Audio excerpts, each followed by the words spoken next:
Welcome to the Action Workshop 2021. We come together to make democracy work for everyone. And there's two things for us to remember about this. Democracy is really about inclusion, and it's an education, not an efficiency model. One of the ways we include people is to know what they think. And we've asked each member to let us know what's on their mind, your mind, by completing the blue survey that was emailed to you. Please do that by December 10th. This, what do you think, is a two-step process. We interviewed 100 members, and now we're doing the all-member survey. Just based on the interviews, I can tell that we're finding out some things about your interests and preferences that will change how we do some things. Not hugely, but importantly. So please keep giving us information through the survey. You got a reminder yesterday about it. Part of our inclusion and education means our work will not be flawless. The League is rather homemade. We're a potluck, not a restaurant. Everyone brings something, and we don't really expect people to be bystanders. And because we are doing things that we've not done before, we will make mistakes. We will take a little longer than we thought. We'll not be able to find things we need.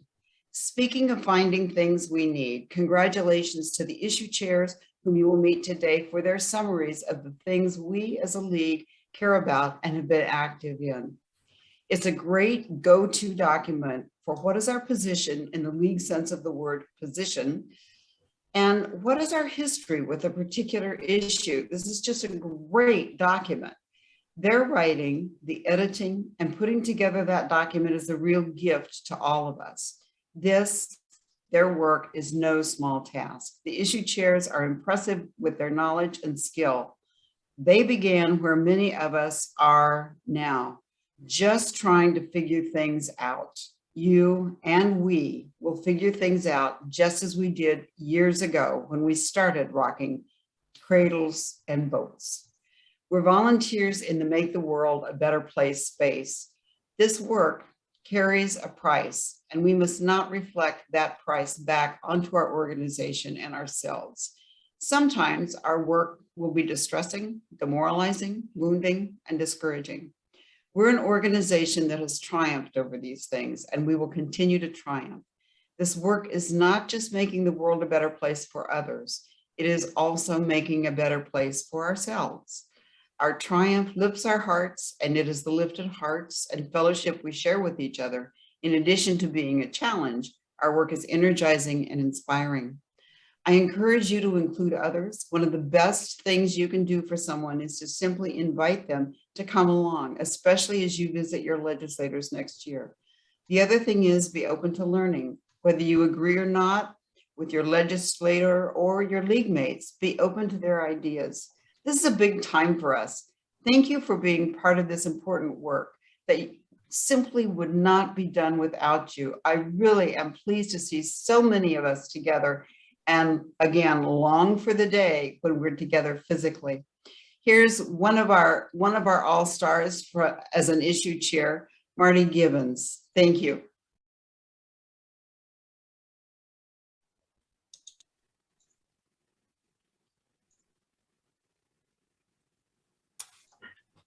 Hi, everyone. As Lunel said, I'm Marty Gibbons, a member of the lobby team. In 2021, virtually all resources are digital and virtual. These are a few of the many sources of information on actions in our state government available to members and to others. During the legislative session, we prepare weekly updates and guidance to help focus the issues most significant to the League. You can get started with the League homepage on the League website. Locations on the homepage for legislative information include advocacy and about us. I'll tell you more about that now. Under advocacy, you can learn about the legislative issues we are following for 2022. In advocacy and current issues, with that pull-down menu. Follow one or more of these issues of interest to you.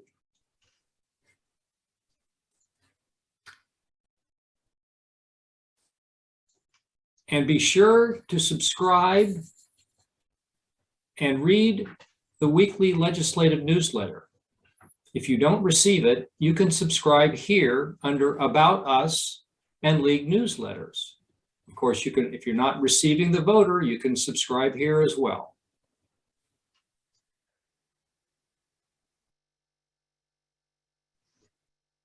The weekly legislative newsletter contains summaries of legislative status, links to more detail, and links to action alerts that make it easy to send a message to your legislators.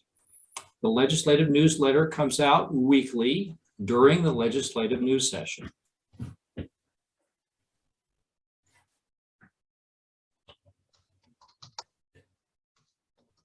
The lobby team uses the legislative website to keep up to date on bill details and status. You can also investigate the details of the bills that interest you.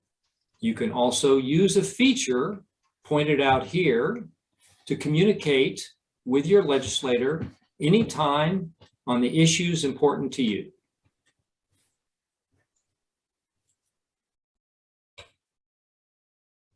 The legislative website uses TVW to stream committee hearings, floor debate, and special features on state government. Links in ledge.wa.gov will take you to the videos with one click. Once again, if you want to know more about and ask questions about these resources, stay for the optional session at the end, starting at 12:50 this afternoon. Thank you for your attention. And now Cynthia Stewart will introduce our next segment.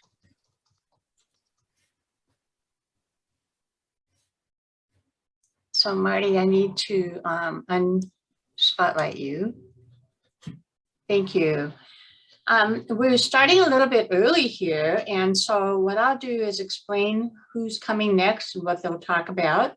And as our speakers enter, I'm hoping our tech support can spotlight them so that we have a whole group showing on the screen at one time. So first of all, I want to introduce Nancy Sapiro, who's our lobbyist. And Nancy is an invaluable resource for the League. She supports our lobby team by telling us a little bit more than we would know by ourselves about what's going on in the session, how to interpret the things that we hear and see, gives us advice on our testimony and things like that. She's a wonderful professional, and we could not do this without her. She is going to be moderating a session that, if our speakers do enter, will include the following people: Senator Marco Elias, who is the majority floor leader, and Representative Paul Harris, who is the minority caucus chair in the House, Representative Noel Frame, who is a committee chair for the House Finance Committee, and Representative Mary Dye, who is a ranking member in the House Environment and Energy Committee. We have asked these people to tell us about what their roles are, because sometimes our members say to us, to the lobby team, well, we don't really understand how committees are set up and who gets to make what decisions, and how does this work? What do these titles mean? So we've asked them to do a little discussion about that. We are also hoping to see Senator Patty Kuderer and Representative Jamila Taylor, who will engage with us in talking about, and the others, talking about what happened in 2021 and what do they see as 2022 shaping up. So we're still a little short on our panel here, and we're a little early. So I told them to come at 9:45, and I think that's exactly what they're doing. So maybe Nancy, could you make a few comments in the meantime here?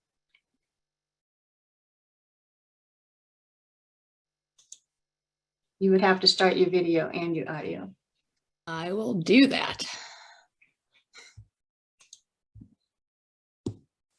Hi, everyone. Good morning. Looking forward to the conversation we're going to have shortly with a number of legislators.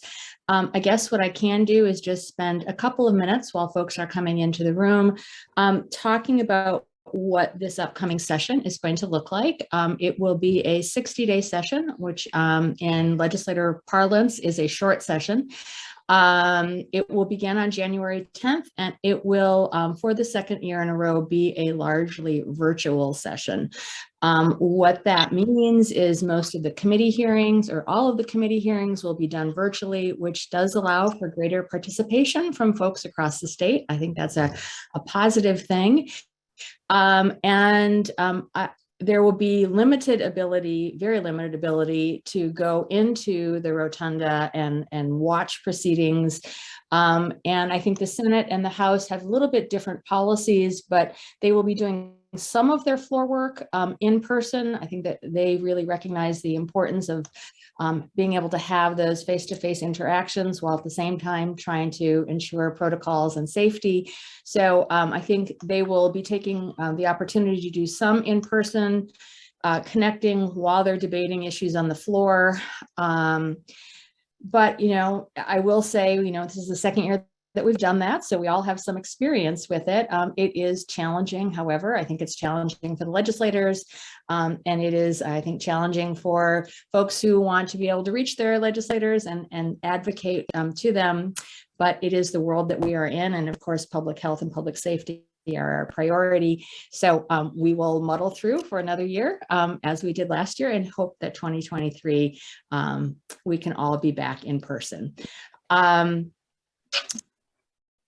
So right now, Nancy, we have Senator Marco Elias is here, Representative Noel Frame, Representative Paul Harris. I'm going to make them spotlighted as well, and so we can get started. Super. Yeah. Good morning. Oh. Good morning. Representative Harris, I need to have Good your morning. audio on. I turned my audio on. I wasn't sure. Thank Anyway, you. you can Thank hear me you so now. much. Yeah, I'm I can hear you and see you. So God bless America. trying to find you here in the list again because you moved. There you go. Thank you. I'll keep watching for the others. all right, thanks, Cynthia. I think we'll get started. Well, first off, good morning to all of you. We all really appreciate you being here. I know that your schedules are really, really packed in preparation for the upcoming session and the holidays, and we just really value you taking the time, and also want to thank you for your public service to the people of Washington State. I know from past action workshops that participants really always enjoy hearing from legislators. It's part of one of the highlights of, I think, this day. And we see this as an opportunity to prepare league members for the upcoming session, to dive into the issues, to better understand the process, and to figure out how we can most effectively plug into legislative advocacy. So we have a lot to cover. I think I'll just dive right in. I have a number of questions that I will pose to each of you, and just really look forward to sharing this next 45 minutes or so with you. As Cynthia mentioned, I'd like to start just talking a little bit about the roles that you have and explaining what that means. And so I think I'm going to start with you, Senator Elias. You are the majority leader in the state Senate. What does that mean? And what do you do as a majority leader? Thank you, Nancy. It's so good to be with you. I will correct and say I'm the majority floor leader. So that means that I get Yes. a little different responsibility and a lot less headache than our majority leader. My role as the majority floor leader, you know, the House and Senate are large groups of people. In the Senate, we have 49 members. In the House, they have 98.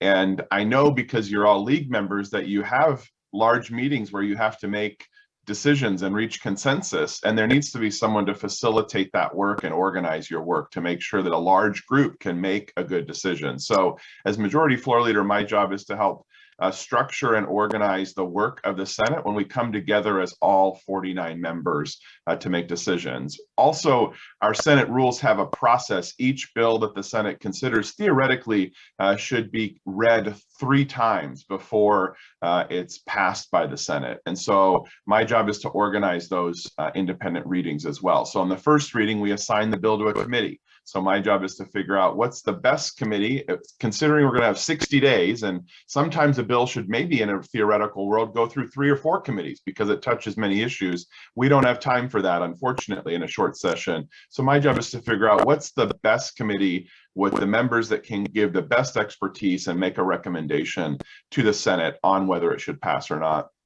And then when we do our second reading, after the committees have looked at it, then we consider amendments. So structuring that and making sure that we're getting the breadth of ideas. And then we do our third reading and final passage of the bill. So functionally, the Lieutenant Governor presides over the debate, but I'm on the other side of the microphone, making sure that we're moving our debate in an organized way. And then as a member of the majority leadership, I also want to make sure that our Senate Democratic Caucus messages and our key themes and our priorities and values are being heard in the debate. So how do we organize our bills and the issues we're talking about to help express to the people of our state what our vision for the future of Washington is, and make sure that they understand where we're trying to take the state at the same time. So at a thematic level, that's what it looks like. On a day-to-day level, it means a lot of meetings and a lot of text messages. And sometimes even on the second half of session, I get to see Representative Harris and Frame, and sometimes Representative Dye, as they come tell me why their bills that are now in the Senate are fantastic and they should be a priority. So there's a lot of work working with my colleagues. And sorry, I see Representative Taylor's joined us too. She also makes sure to reach out too.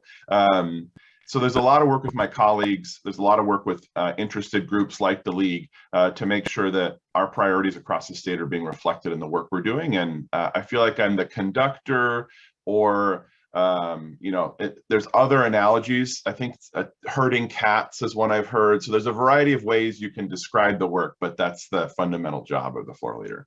Thanks, Nancy. Thank you. Representative Harris, as Minority Caucus Chair, how would you describe your role and what your work is in that capacity? Well, thank you. And Senator Elias, I'll end where Senator Elias started, which is, I am a herder and so the caucus chair actually is kind of like the classroom. So we all come into a caucus. Our caucus is 41 in the House of Republicans. And we sit, and as the caucus chair, I stand up in front of the room and turn to my ranking members, which Representative Dye is one, and we will go over bills. And if it's an environmental bill, Representative Dye will speak to that bill and tell the pros and cons and give who weighed in on the bill and how they weighed in on it. We'll hear from people who had testified. We'll kind of go over some of their testimonies in our caucus, and then we'll decide maybe as a caucus, when you're a minority caucus, it's not everybody marches the same way. So sometimes some of the members will say, I like that bill. And some of them will say, I don't like that bill. And they can kind of vote however they want, unless it's a bill that we've actually weighed in as leadership. And then we will try to convince all of our caucus to vote in one direction. And so that's kind of what I'm like 3 in leadership. I think Representative Elias is exactly right. You don't want to be the leader. It's a little more cumbersome. And actually, to be quite frank, I feel very free rein in where I'm at. I can kind of do what I want. I have been into Senator Elias's office when I did the vaccine bill a couple of years ago. I've been in Senator Cooter's office when we did the smoking bill together, and I think we're going to do another bill this year together. So I think we do work across the aisles, and I want to apologize to you if I look a little scarred up. I went in for a little maintenance this week before session, and doggone it if they didn't find some skin cancers on me. So they did a little carving on me, but I will be better and I'll look better here in about a week. But thank you for inviting me. Thank you, Representative Harris. You bet. Representative Taylor, you are chair of the Black Members Caucus. Can you tell us a little bit about that caucus? And again, as chair, what your role is within that caucus? Yes, I am the chair of the Black Members Caucus, and we're actually changing our name to the Legislative Black Caucus because we wanted to reflect the bicameral nature and the fact that we have one senator, hopefully soon to have a second senator as a member of our caucus. And what we do is collect our power and our influence around the needs and issues surrounding the Black community, of course, of Washington State. And these are folks who are all over in every district of every lawmaker that's on the call tonight, as well as in the legislature. What's really unique about the work that we do is that we're relatively new. The caucus was founded in 2019. We've had a Black member of the caucus, or a Black member lawmaker, pretty much since the inception of Washington State, since 1889. But we've never had 9 members. And in total history of Washington State, we've had 25. So almost half of the elected Black leaders are serving right now. And what we want to do is ensure that, marginalized communities have a voice in our legislative process. And we want to ensure that, folks who have been unheard and have had relatively uneven influence on policies have access to the decisions that we're making. And we're quite proud to be a part of the Democratic Caucus and working towards the 4 priorities that we have as a caucus as a whole: racial equity, climate justice, economic recovery, of course, that needs to be inclusive of all communities, and the COVID response, especially since it had a disproportionate impact on the Black community in Washington State. Great, thank you so much. Representative Frame and your legislative assistant there, and Senator Cooter, both of you are chairs of your respective committees in the House and the Senate. Can you talk a little bit about what the role is as chair of a committee, what your responsibilities are? And then I will turn to Representative Dye to ask her what her role is as the ranking member of a committee. But first we'll start with Representative Frame. Why don't you start? Sounds great. Thank you so much, Nancy, and thank you to everybody this morning. My assistant, I like to call him Representative Baby. This is Holden, and he will sit on my lap as long as he is able to keep focused. So I have the privilege of serving as the chair of the House Finance Committee, which is our committee dedicated to tax and fiscal policy. And now I'm going to hand him off to Dad because he's going to try to talk over. The Committee on Tax and Fiscal Policy, which interestingly enough is not a separate committee in the Senate. That falls under Ways and Means in the Senate.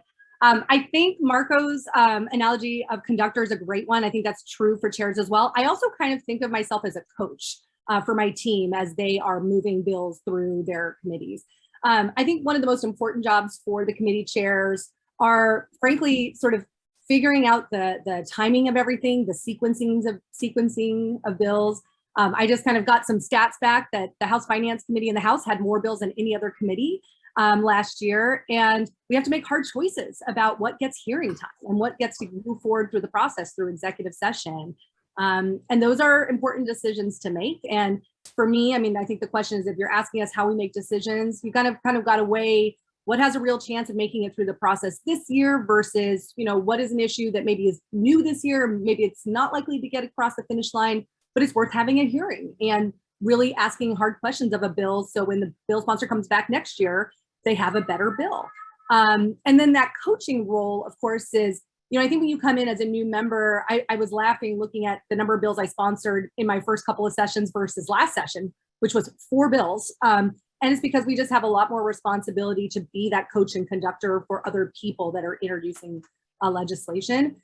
I also think part of what is expected of us, and to what Representative Harris said, when their caucus, when they're presenting bills, the ranking member, Mary Dye, would present on bills that had come through the Environmental Committee. Such is also true for the chairs in the Majority Caucus, that it is, our colleagues really count on us to do that really deep dive on these bills. You have to remember, we're all part-time citizen legislators with a lot of other responsibilities in our life. We can't be experts on everything. And so amongst our legislative colleagues, I think they kind of look to us to be experts, although spoiler alert, the real experts are the staff, bless their hearts. They are amazing resources, and our advocate community as well with their own lived and personal experience. So I'll stop there and let Senator Cooter add in her capacity as chair on the Senate side. Senator Cooter. Thanks, and thank you, Nancy, and hello, everyone. I'm coming from New Mexico. I'm at the Council of State Governments conference here. It's been very, very interesting.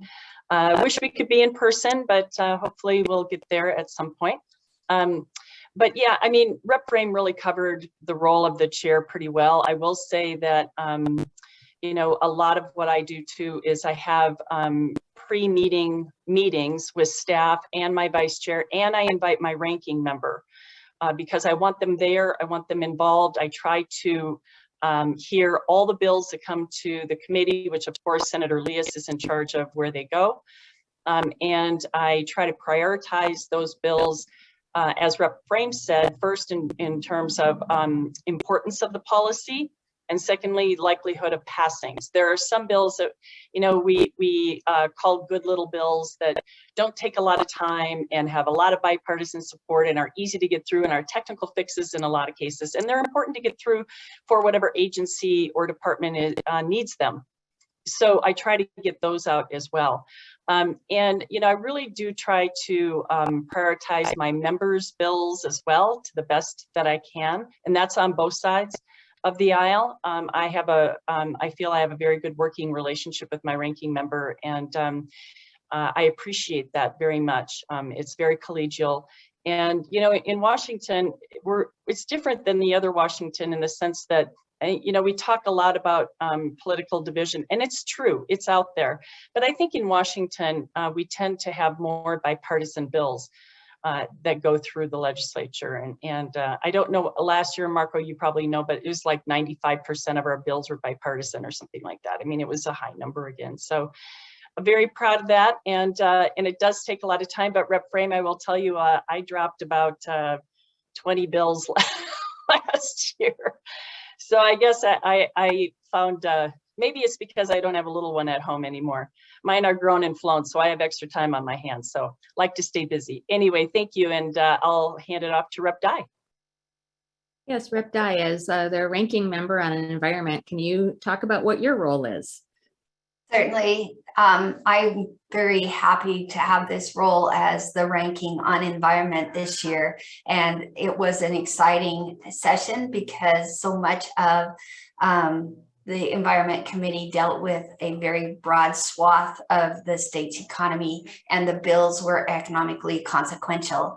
And so my role, I would have to say, reflect a little bit of what Representative Frame had to say, is that we have an amazing staff, and they bring all of the policies to the ranking that have been presented from the majority party, and we evaluate those policies on a deep dive and reflect on how it impacts communities that in many ways are impacted deeply by these policies, and then try to bring prudent and thoughtful debate to those policies so that we can amplify our concerns for the constituents that are most deeply impacted, and try to bring moderation to some of the more difficult economic impacts on the state. And so we were successful in doing that.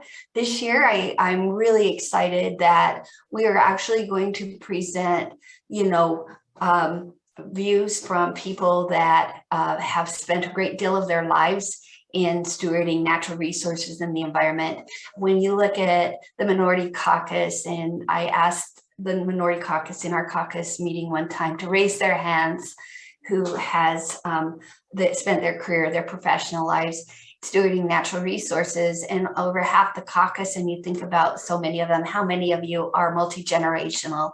And so many of us are, over half the caucus are multi-generational in stewarding the natural resources of the state. So we can go back over 125 years in some cases of understanding the climate and the environment of Washington State, and we have history. We talked about our drought recently, how we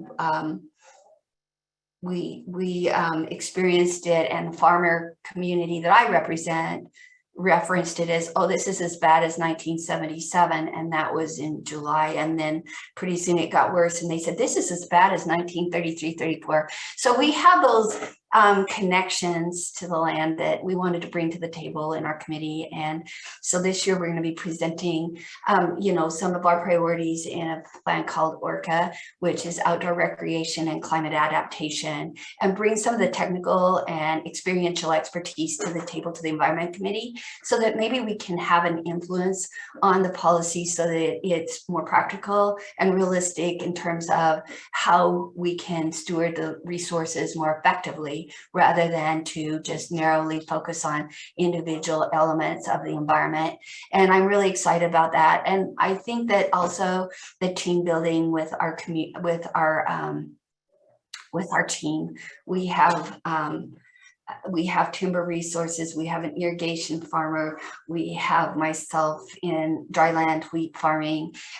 We just have this huge, rich group of people that bring tremendous county commission experience, amazing leadership capabilities. And I'm excited about that team building element of my role in the legislature, and capitalizing on the intelligence and expertise, utilizing this amazing staff that we have. And it's a really fun ride to be a part of such a brilliant team. And I'm very proud to serve in this capacity at this time. Thank you, Representative Dye. Senator Cooter, I'm jealous of the sunshine in your background, or maybe that's just a photo. I am looking back at the 2021 session. It was historic in many regards. I think the combination of a global pandemic, being a virtual session, our renewed focus on civil rights, I think the record number of public participants in our state process this year, the scope of policy passed. I'd like to ask each of you, if you could identify from your perspective, and you probably have differing perspectives here, of one or two of the biggest achievements from last session, as well as one or two of the biggest disappointments from last session. And I think I will start with Representative Taylor. Well, I am the newest lawmaker on this panel, so I have very little to compare in terms of the legislative session. And what I've been told is that it was a historic year, and so I'm going to go with that. In terms of the work, the focus of the Black Members Caucus, and remember, all of us have constituencies that are broader than the Black community, and so when we're looking at policies that our state is addressing, we are want to make sure that it's inclusive for all. And so the fact that we passed more than 70 bills that had racial equity as a part of the focus in the bill is critical. And again, when we're talking about 95% of our bills are bipartisan, it tells you where our parties are beginning to move in terms of understanding how diverse our communities are beginning to become. I would say that some of the most significant things that our community, in my particular district, in the 30th district in South King County, the Working Families Tax Credit, with economic recovery being so important for so many of us who are struggling to put food on the table, who are wondering whether or not we're going to be able to stay in our home. These economic opportunities are critical for families to keep their head above water. And we're not out of the struggle. So, while we made a lot of investments that really gets us to the next level, there's still much more work that needs to be done. And and I'm going to defer to Senator Couture on all of the work in terms of her Senate Bill 5160 and the investment in community to ensure that billions of dollars in rental assistance and of course when renters have challenges in terms of remaining in their home, she did phenomenal work. So that was something I could sit in the background and see years and years and years of efforts come together, and just being able to watch all of these lawmakers do amazing work through a television screen. I'm the only person who has only had one day on the floor, just one day. And so I cannot wait to get back in person to get to know not only my Democrat colleagues, but my Republican colleagues to really work on the betterment of policy for all of Washington State. Great. Great. Representative Harris, I'm going to turn to you. What would you identify as a significant achievement last year and disappointment? Significant achievement to me was working on transportation. The I-5 bridge is a huge issue for me in my area. I appreciate the work by everyone on transportation. I look forward to a new bridge in my area. I need a bridge, and I'm not too picky at this point. Just get me a dang bridge, would you? So I need a bridge. So I appreciate the bipartisan work on that. And I don't know if we had a bill. I listened to Representative Taylor, and I appreciate that. I have a serious homelessness issue in my area now. My legislative, I have a district office, and literally next door to it, I have 60 people camping. And my good city is starting to do some work with encampments. We're going to set up 7 encampments, and I'm going to get very involved in helping the people who are having struggles with depression of mental illness, substance use. And I appreciate what Representative Taylor said. I don't think we're done with this. There's a lot of work that still needs to be done. We have people that are really struggling in our society that we need to give a hand to, and we haven't done enough yet. So I will look forward to working with everyone on some significant issues that I believe that we can make some headway on. Great, thank you. Absolutely. You're next on my screen, Representative Frame, so I'll turn to you. How would you respond to those questions? Thanks so much, Nancy. You know, when I think about just the magnitude of what we were able to do during the 2021 session, the thing that I'm most proud of is that we helped the state of Washington avoid economic catastrophe for the people of Washington. We worked very quickly, recognizing that federal dollars were likely coming down. We worked really, really, really hard to make sure that we were making the investments. Representative Taylor already mentioned rental assistance, but we also did, I think, tremendous work to help our small business community. The first bill out of my committee and the first bill we passed off the House floor, House Bill 1095, was to make sure that the assistance that had been received by our small businesses to survive this pandemic while they were closed down wasn't subject to B&O tax.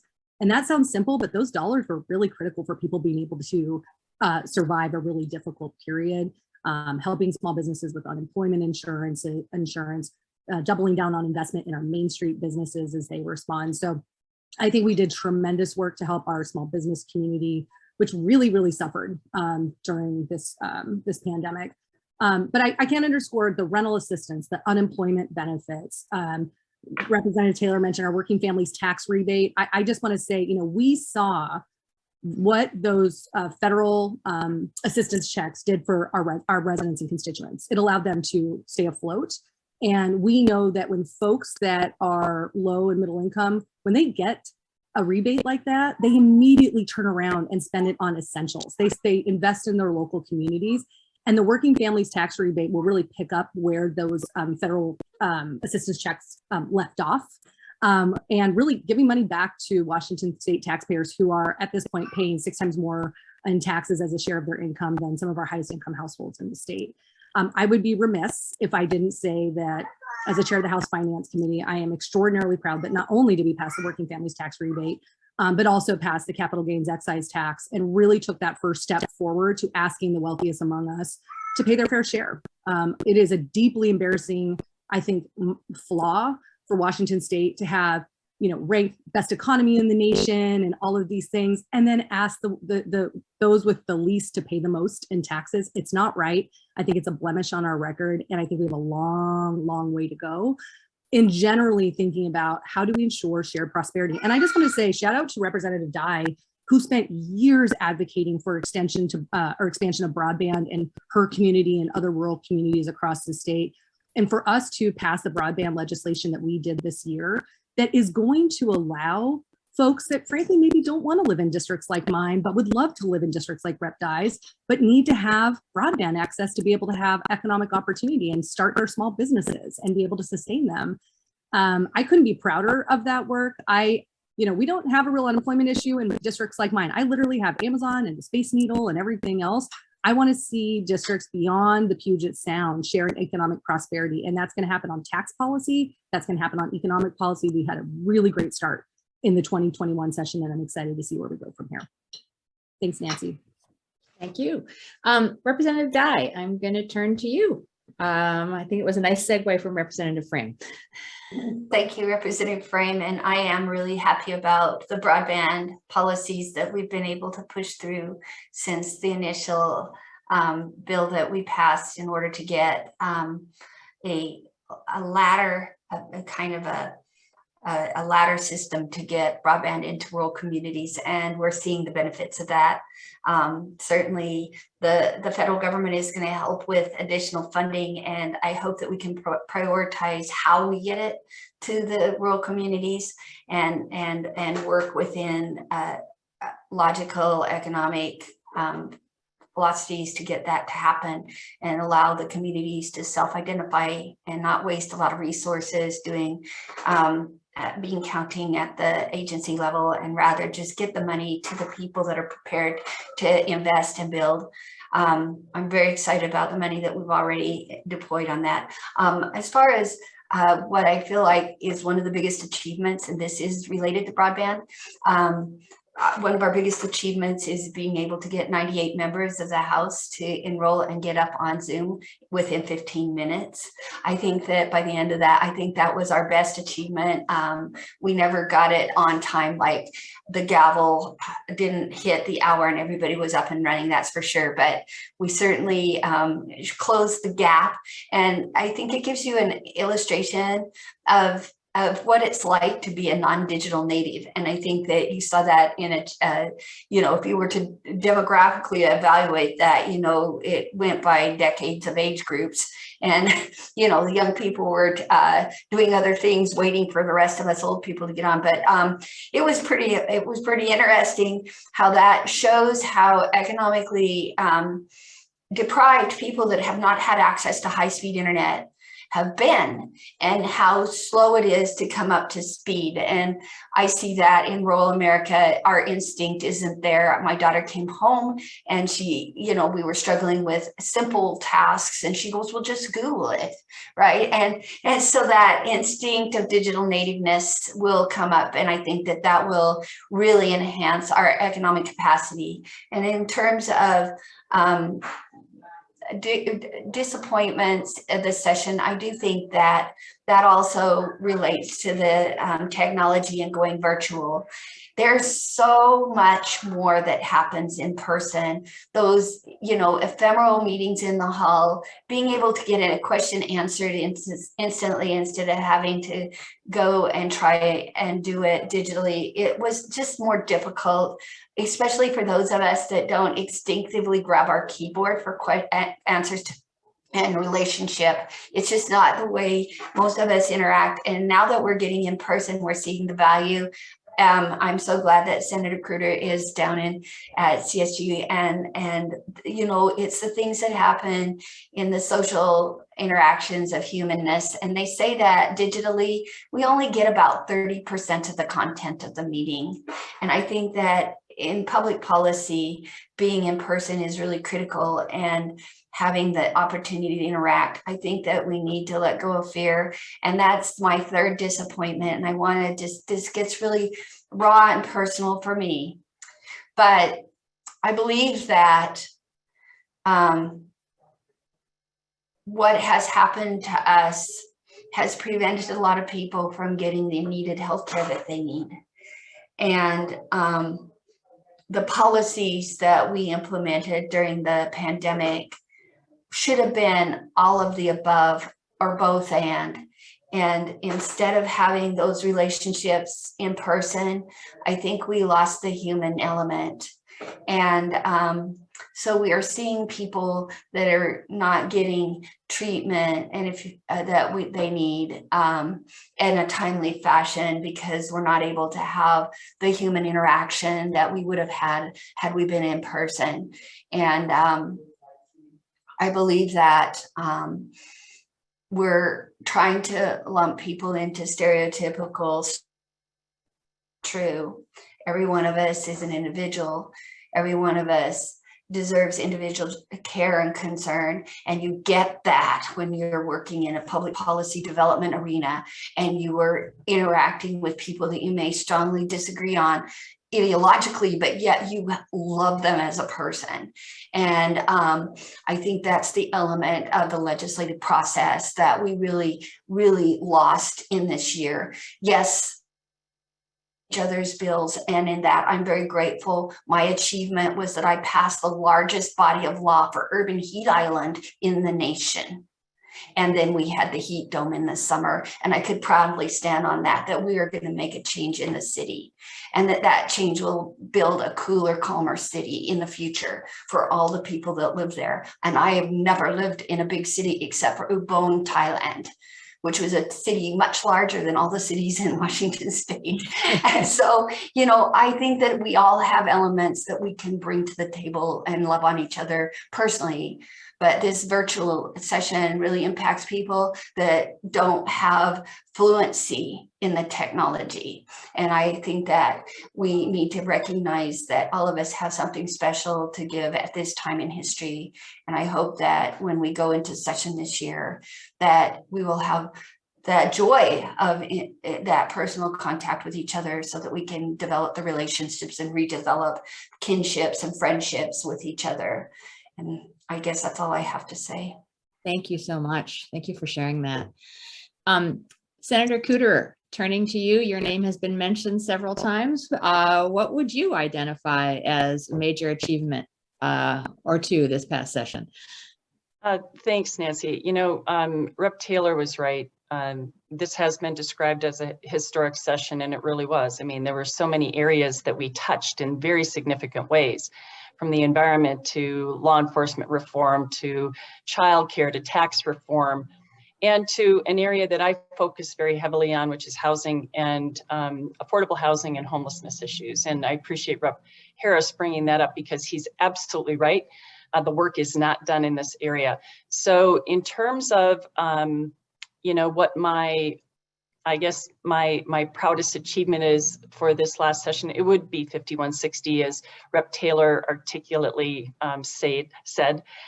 It was a historic bill, because we are the first in the country now to guarantee a right to counsel for indigent tenants in eviction proceedings. The reason that I focused on that piece in particular is because I saw from the data in the cities, the handful of cities that have right to counsel in these proceedings, that they're able to save the tenancy in upwards of 80% of the time.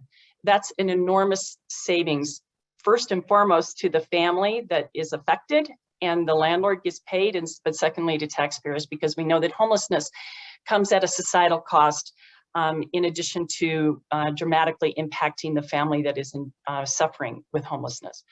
So that was a really great win. It was strongly supported by both sides of the aisle. I was glad to see that.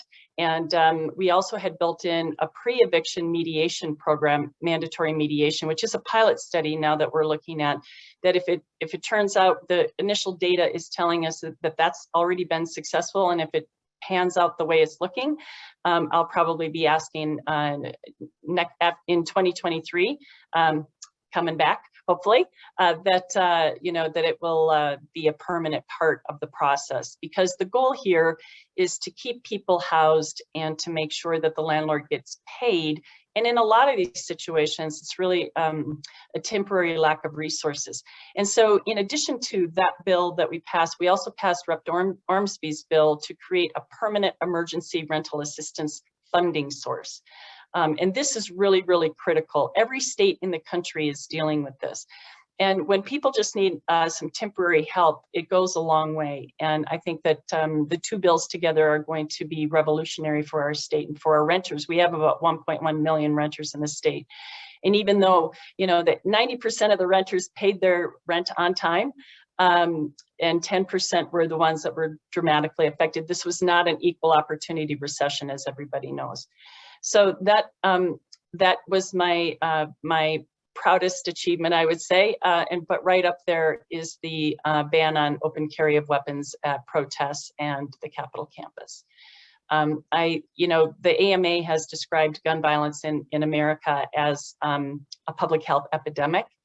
And I think we need to be much more thoughtful in terms of how we approach this issue and where we want to see weapons brought. And I think at a protest, when you have emotions running high, it just seems like a really bad idea to bring a weapon into the mix. And so this gives local governments the tools that they need to deal with that should it happen in their city, and also at the Capitol campus as well.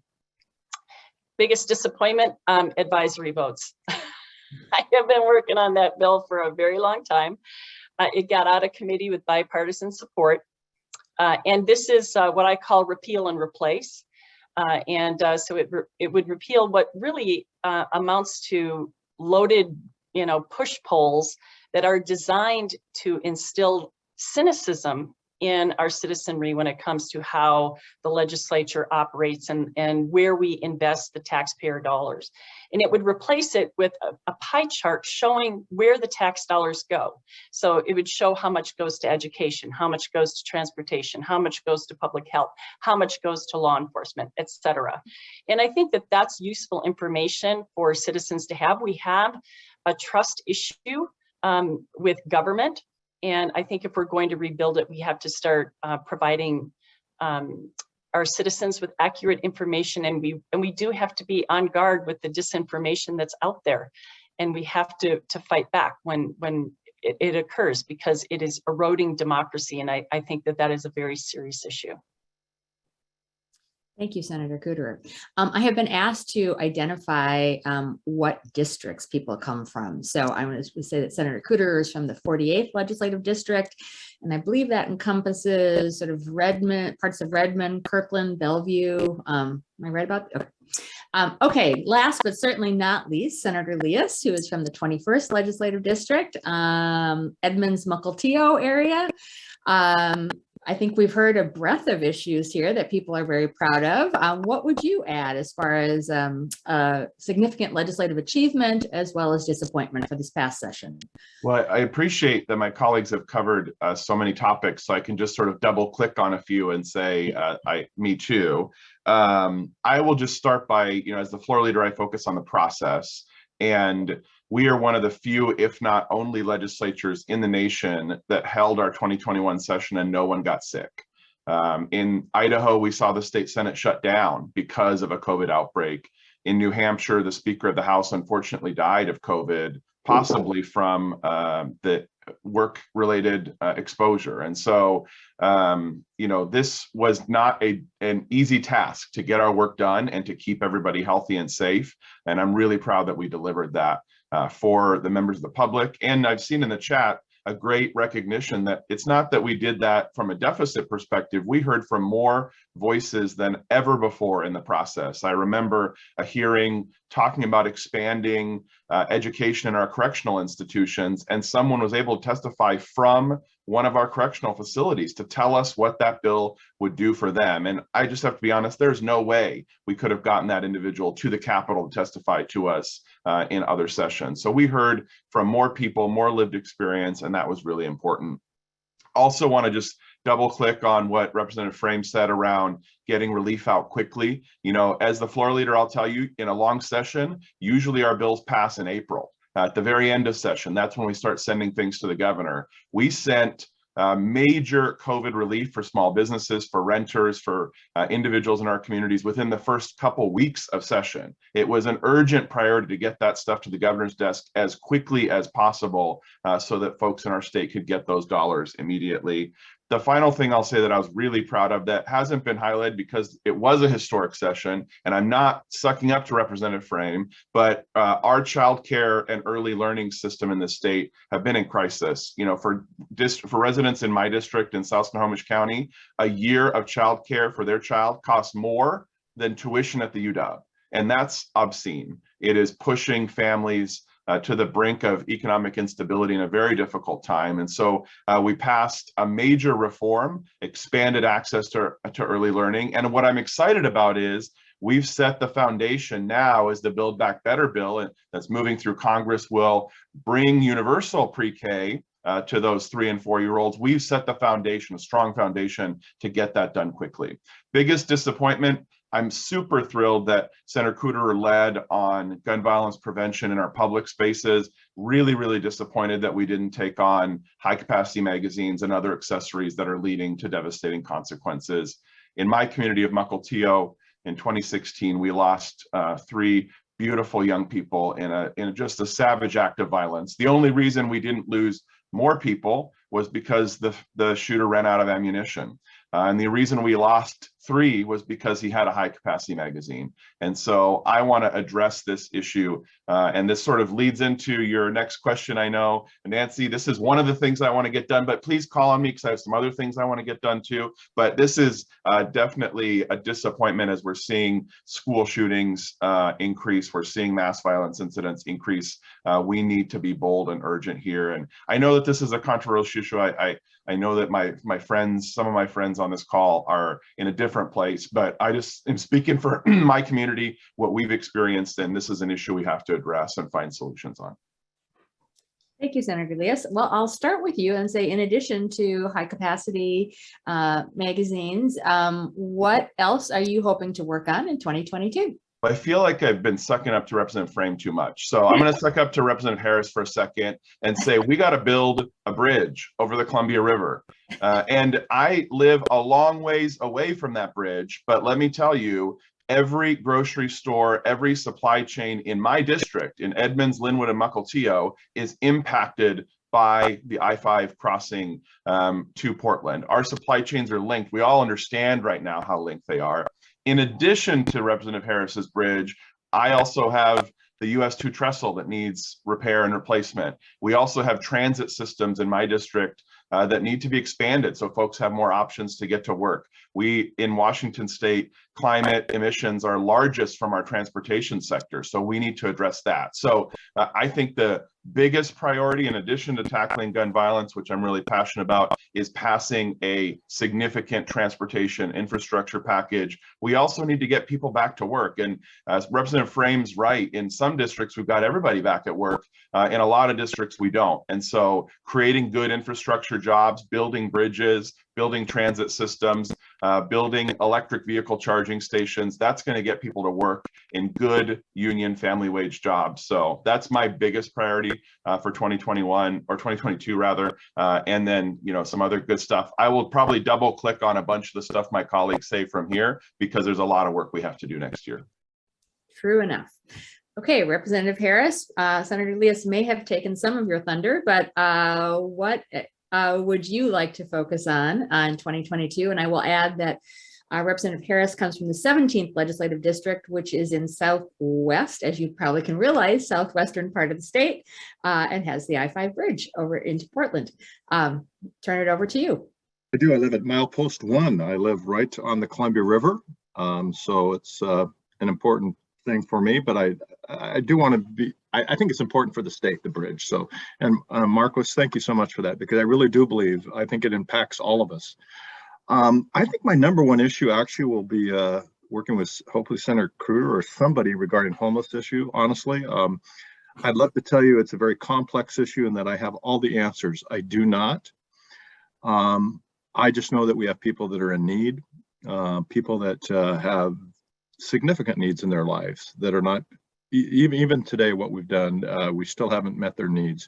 And a lot of it is mental health issues that we're, and I appreciate the governor. Actually, I am so fortunate I'm going to have one of those regional hospitals in my area. And I think that will help some on the mental side, but mental illness and substance use. Both are going to be, I think, areas that I want to focus on, and I believe that we'll have good bipartisan agreement on that, and would love to work with all sides on that. And I will not, Marcos, will not do anything with vaccinations. I'm sure Senator Cruder will do something with vaccinations. I'm going to stay away from that, although I am highly vaccinated, just to let you know. If they offer a fourth shot, I will take it. With that, that's where I'm at. Thank you so much. Absolutely. Representative Frame, how about you? Thanks so much, Nancy. You know, I feel like there's so many things I could say in this moment, and it's not to say that it will be my bills or my focus, but again, I think of myself as part of that team and as a coach. But we have so much work to do as a state to better support our residents with intellectual and developmental disabilities. We are really, really embarrassingly behind.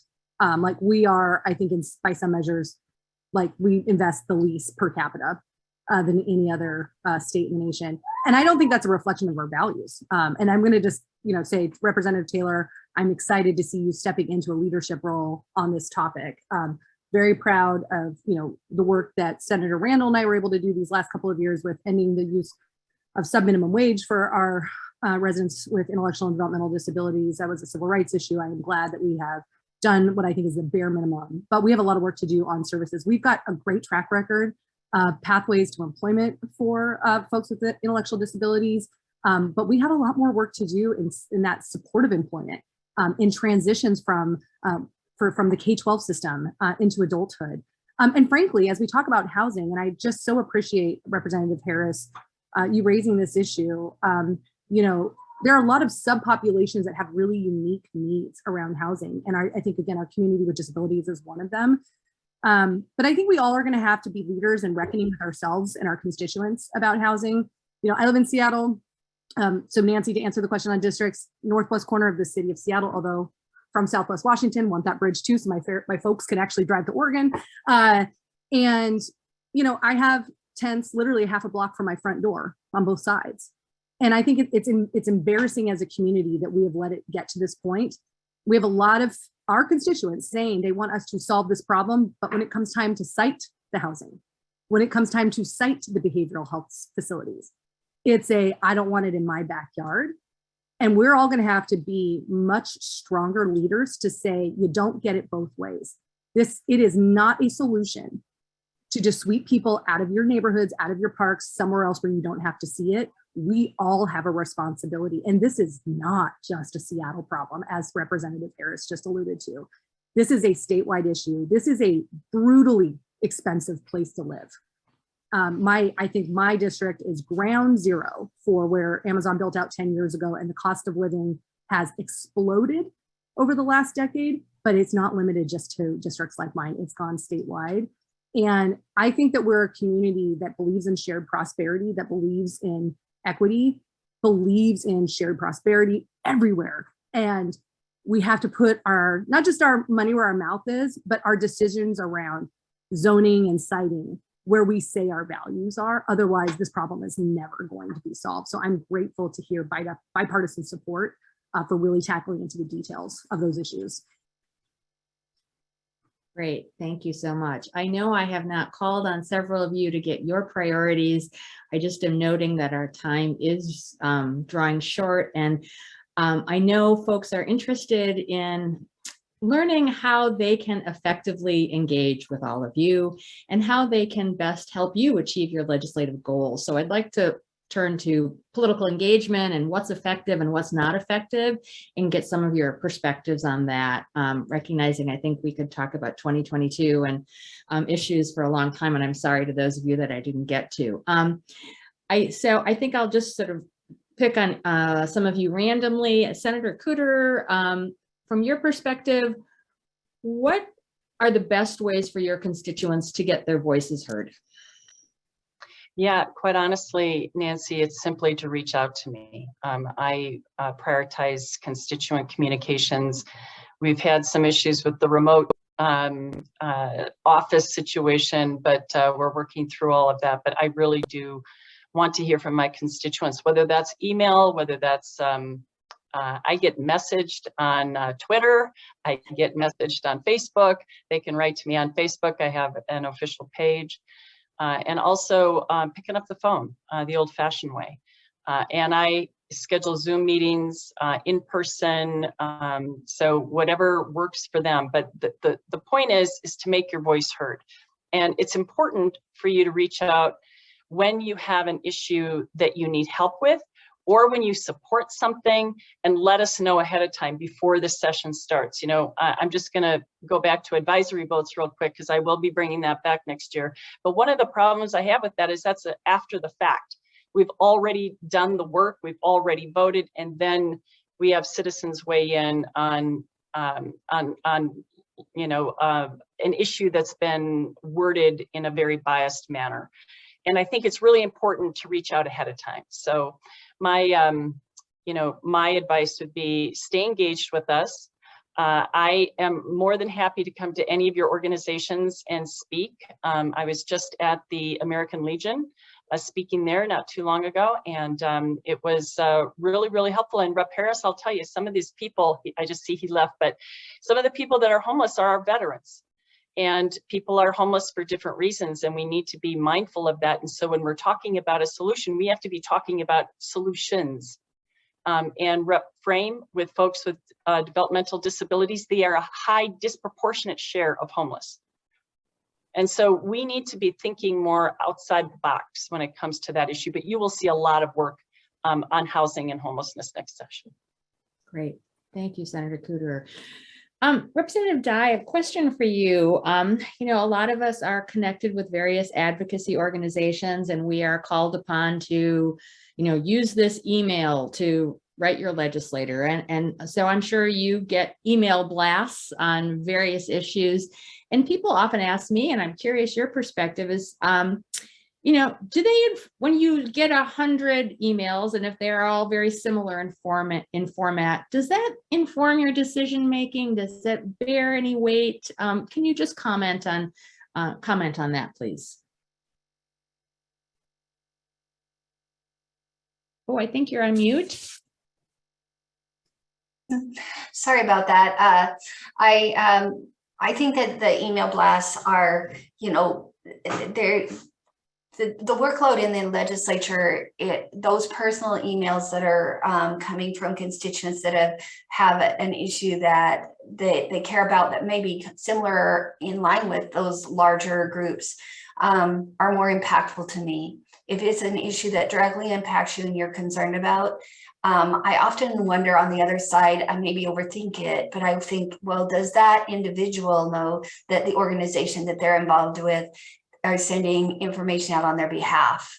And so I have that conflict of spirit inside when I'm answering those emails. And I feel that when I see an individual email that is coming from the person themselves, it's much more impactful. It counts 1,000 times more than the 1,000 emails that I would get that are all the same.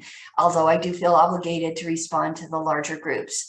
And I also think that it represents one opinion if it's the same letter, right? So I think that more importantly, the way that I would encourage people to engage, and I think your organization is really a critical one, is that people need to understand the process better. And I don't think that average people that are just out working and doing their daily lives and taking care of their families are necessarily educated adequately enough to know the process, the committee structures, how we work, who we are, what organizations, how the legislature is organized particularly. Only people that are involved in organizations like the League really get it in a lot of ways. And I feel that there's a broader group of people that all of a sudden are impacted by a public policy and suddenly don't have the understanding of how and when and where to engage. And so maybe get involved in more media-centric advocacy, and it's not helpful to us. We need you to be involved enough to know how to sign up to testify and when to testify and why that's important, and to be involved and have personal relationships with your representatives so that we can help you through process and we can bring your voice to the table as the policy is being developed, as Senator mentioned, so that you will have an impact as the policy is coming forward, and your experience will have the ability to shape or amend the policy so that it doesn't impact more people that are in similar circumstances as you are. And so I very much think that we need, as a legislature, to focus on civic engagement and educating the adult population that maybe didn't have an opportunity in school to have the full understanding of U.S. government and how state government and U.S. government work. Great, thank you. Senator Elias, question for you. If a person knows that they disagree with their legislator, is it still worthwhile expressing your views? My example would be, let's say you have been very public saying that chocolate chip cookies should be officially designated as the state baked good. And I very firmly believe that it's apple pie, and you're wrong, and apple pie is the obvious choice, but you have been very public that it's chocolate chip cookies. Do you care what I think? Should I still let you know that I think apple pie is the obvious choice, or should I just focus my energies elsewhere? Well, of course you should reach out. Of course, I want to hear from constituents. And I like your example. I'm going to tweak it a little bit, Nancy, which is to say, I think a lot of what's helpful is if you say, you know, chocolate chip cookies are fine, but I really like them with butterscotch chips added or with walnuts added. That's where I really hear from folks is, I agree with you philosophically, we've got to address healthcare, but I think you're doing it the wrong way. Here's something I'm seeing in our community. That's really valuable. Of course, you're welcome to say you're completely wrong and I disagree. We're likely to have a good exchange and maybe learn from one another. We also probably won't walk away if you believe in apple pie and I believe in chocolate chip cookies. We're probably not going to change each other's minds, but it's good to hear that. Most of the work we do is in the details of implementation, though. And so that's where, you know, I just said, I support high capacity magazine ban in this state. Well, what is a high capacity magazine? That's a really important question. And so I may have constituents that philosophically disagree with me on that, but they also give feedback on, hey, I'm a gun owner. Here's what I'm seeing out there. These are the kinds of magazines in the market. Please keep that in mind as you pass this law. That's really valuable for me. The same is true, as Representative Framis said, we have to vote on scores of issues each session. And I don't know the details. I tell people in a typical session, I have to vote on what eye drops your eye doctor can give you and what kind of pesticides we can use against pests that kill our oysters in Southwest Washington. And I have to vote on how we help dryland alkali bees in Representative Dye's district. I don't know anything about any of these subjects, but I have to vote on them. And so that means I quickly have to learn. I have to learn from our committee chairs. I have to learn from our advocates. And that's where constituents weighing in to say, hey, you're getting this wrong. This is what you should be doing in this issue instead is really valuable. And what I can guarantee you is if you're going to get a response back where I'm going to tell you what I'm thinking, and I'm going to engage respectfully in that dialogue with you. I hope you will too. Not everybody chooses to come at these issues with the same civic tone. When they write me really mean things, I sometimes say, hey, is that how you would talk to your mother about this issue? And then they calm down. But I think, you know, this is an important time in our country, whether we agree or disagree. And I'll say Representative Harris and Representative Dye and I have very divergent views on big, important issues, but I look for opportunities to partner. And Representative Dye has been a great partner in my work on pollinator health. And Representative Harris has been a great partner in work on a whole host of healthcare issues. So we try and find as much that we can agree on, and the same with my constituents. If we disagree on this thing, let's look for something else where we can agree. So please, communication, and I'll just say any of the above. I saw a question about postcards, emails, whatever way you want to reach out to me in my office, we are eager to. We're on social media, we receive letters, we receive calls, we receive emails, we receive in-person visits. People will say hi to me at the Starbucks coffee shop if they see me out. Like whatever way you want to reach out. I have 150,000 bosses. I only hear from about 1,000 of them a year. So to the other 149,000, I would love to hear from you in any way possible. send me a carrier pigeon. We'll figure out how to reach it, how to retrieve that message. There is no wrong door, and it's okay to spend 10 seconds to reach out. You don't have to spend 3 hours. If you've got 3 hours, great. If you have 10 seconds, do what you can. Our democracy is important, and we will take any feedback we can in any way we can as we're making these decisions. Well, thank you so much, Senator Leas. I think that's a great way to end. I know that folks have more questions and we could talk for much longer, but our time is at an end. So I just want to thank each of you again for taking the time this Saturday morning to share your thoughts and your expertise with us. And again, thank you for your public service and all you do for everyone here in the state. Wishing everyone joyful holidays, whatever it is that they celebrate. And I look forward to seeing all of you on Zoom in January. And I'm supposed to pass on that for folks who are remaining as part of the workshop, we are taking a 5-minute break and we will see you all back in 5 minutes.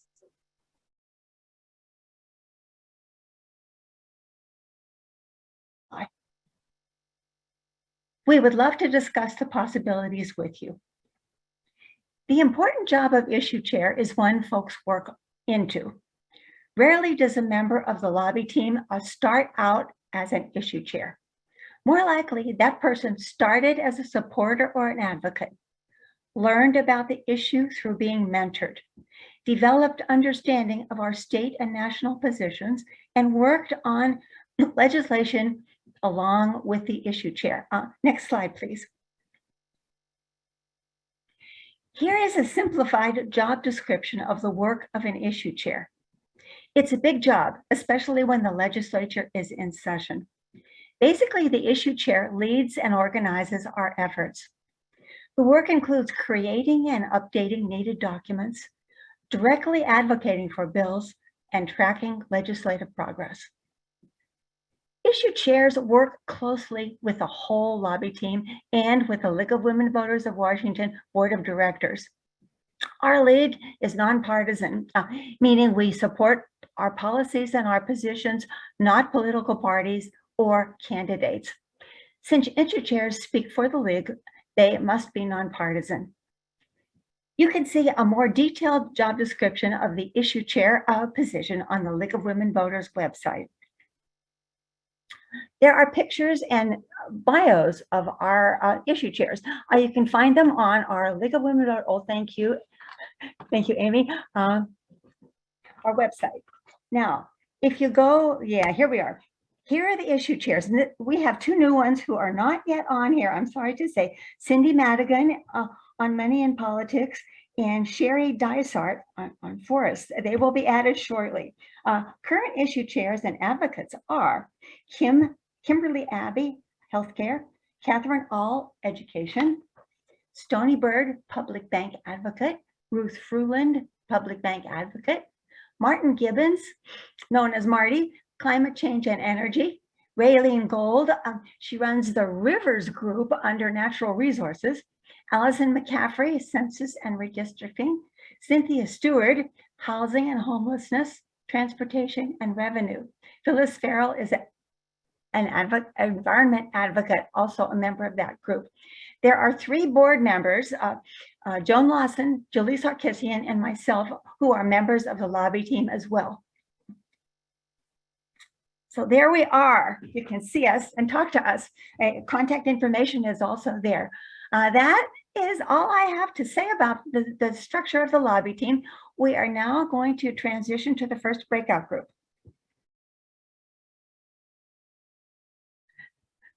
Hello, everybody. I am so impressed with the brain trust we have here and the amount of information we've been able to get out to everyone. It was fabulous discussions. Thanks, presenters and participants. During the legislative session, we need your help and support.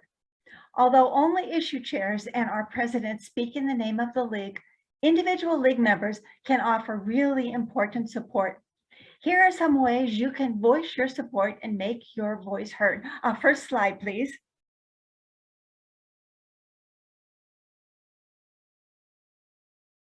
Whoops. Is that the wrong slide? That's good. That's good. Number 1, read the legislative newsletter, respond to the weekly action alerts, and connect with one of the league groups tracking the action. There are several groups that have weekly meetings that kind of keep you really up to date. Watch The Voter and This Month in League for more information about these groups.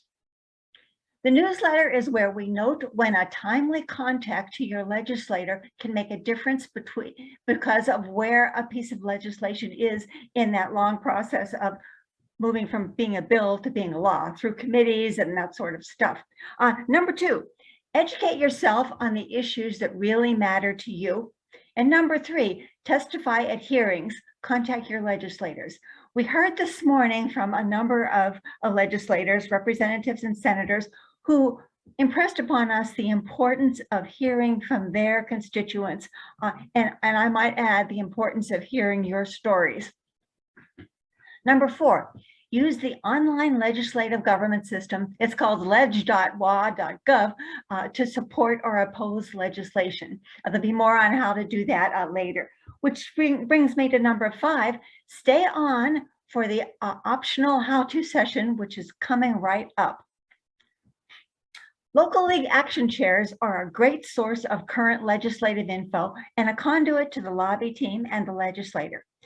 Joan Lawson, a board member on the lobby team, will talk about this a bit more. You're on, Joan.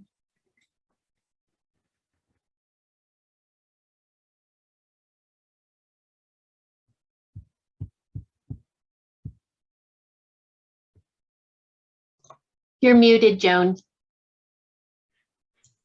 Advocacy Portfolio Director for the League of Women Voters of Washington.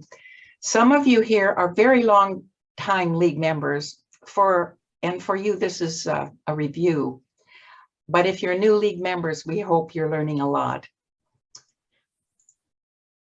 Today, you're hearing about how you can work with the lobby team as they prepare for the upcoming session of the legislature and how you need to be an important part of their work.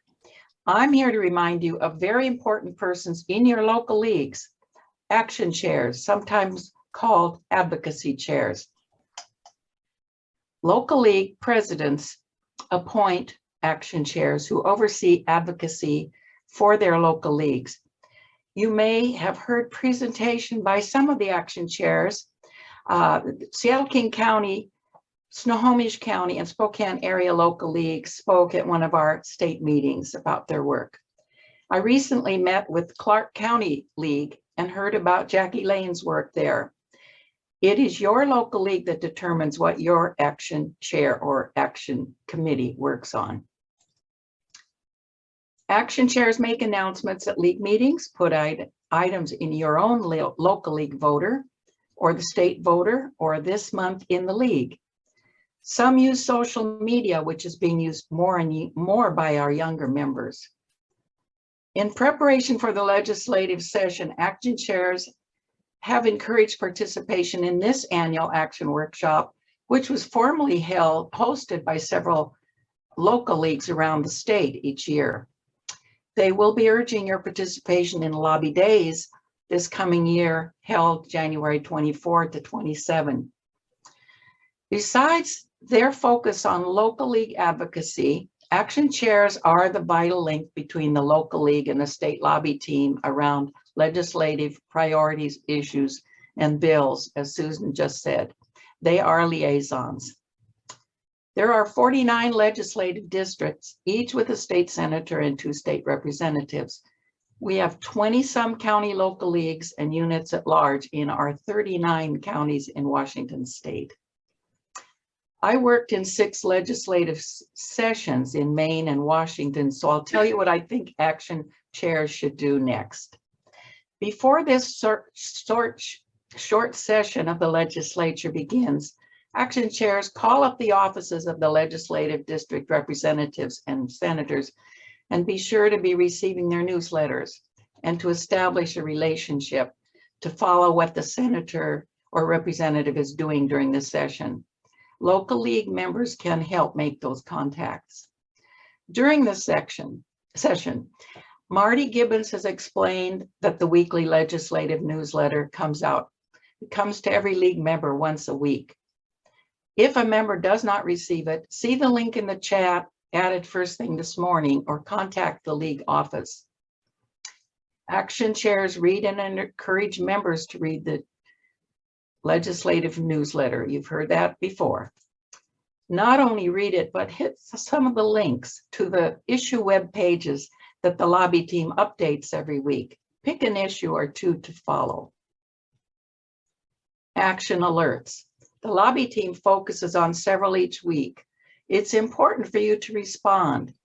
Legislators may be influenced by the number they receive on a topic, but the hint, change the wording. Representative Dye this morning said individual emails count 1,000 times more than the many that say the same thing. Some local leagues discuss the legislative newsletter each time it comes out. An action chair can lead those sessions. If you do not know who your action chair is, ask your president. Ask how you can help. This not need to be a one-person job. Meeting regularly with others makes things interesting. League members are looked at as being informed. An action chair who involves members is invaluable because members who are involved are apt to continue to be members and may encourage others to join this 100-year-old organization. The lobby team works hard to educate us. Action chairs do the same. We're all important in bringing about good government.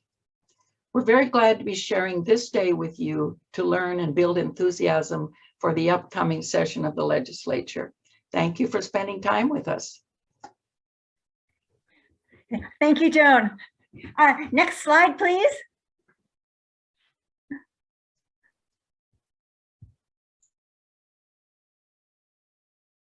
Thank you. Joan alluded to this.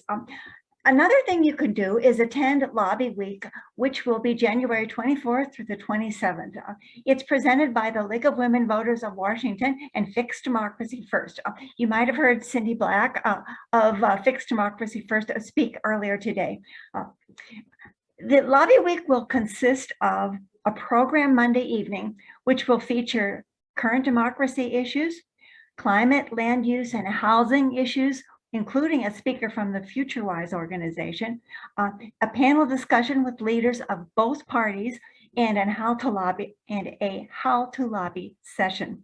Then Tuesday, Wednesday, and part of the day Thursday will be remote meetings set up for members of League of Women Voters and Fixed Democracy First, set up by district. They'll be set up for you. There'll be Zoom meetings.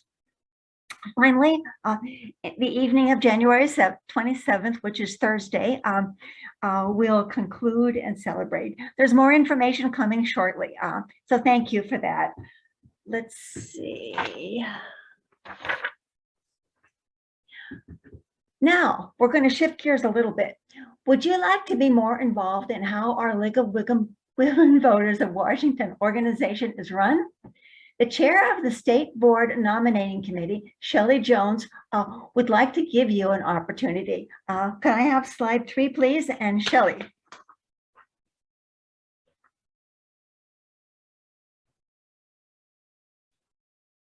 Shelley, are you here? I am here. Thank you, Susan. Can you hear me? Yep. Okay, perfect. Thank you, Susan, for the wonderful introduction. Shelley Jones, chair of the State Nominating Committee. I am also a member of the League of Women Voters of Pullman. The nominating committee would like to invite you to attend a meet and greet that we are having on December 9th. This is going to be an informal and informational meeting for those who may be interested in serving in a state leadership position. We are offering this at 2 different times, one at 10:30 and one at, 10:30 a.m. and one at 6:30 p.m. An email will be going out on Monday with Zoom links. As you see here, the email is going to look very similar to this.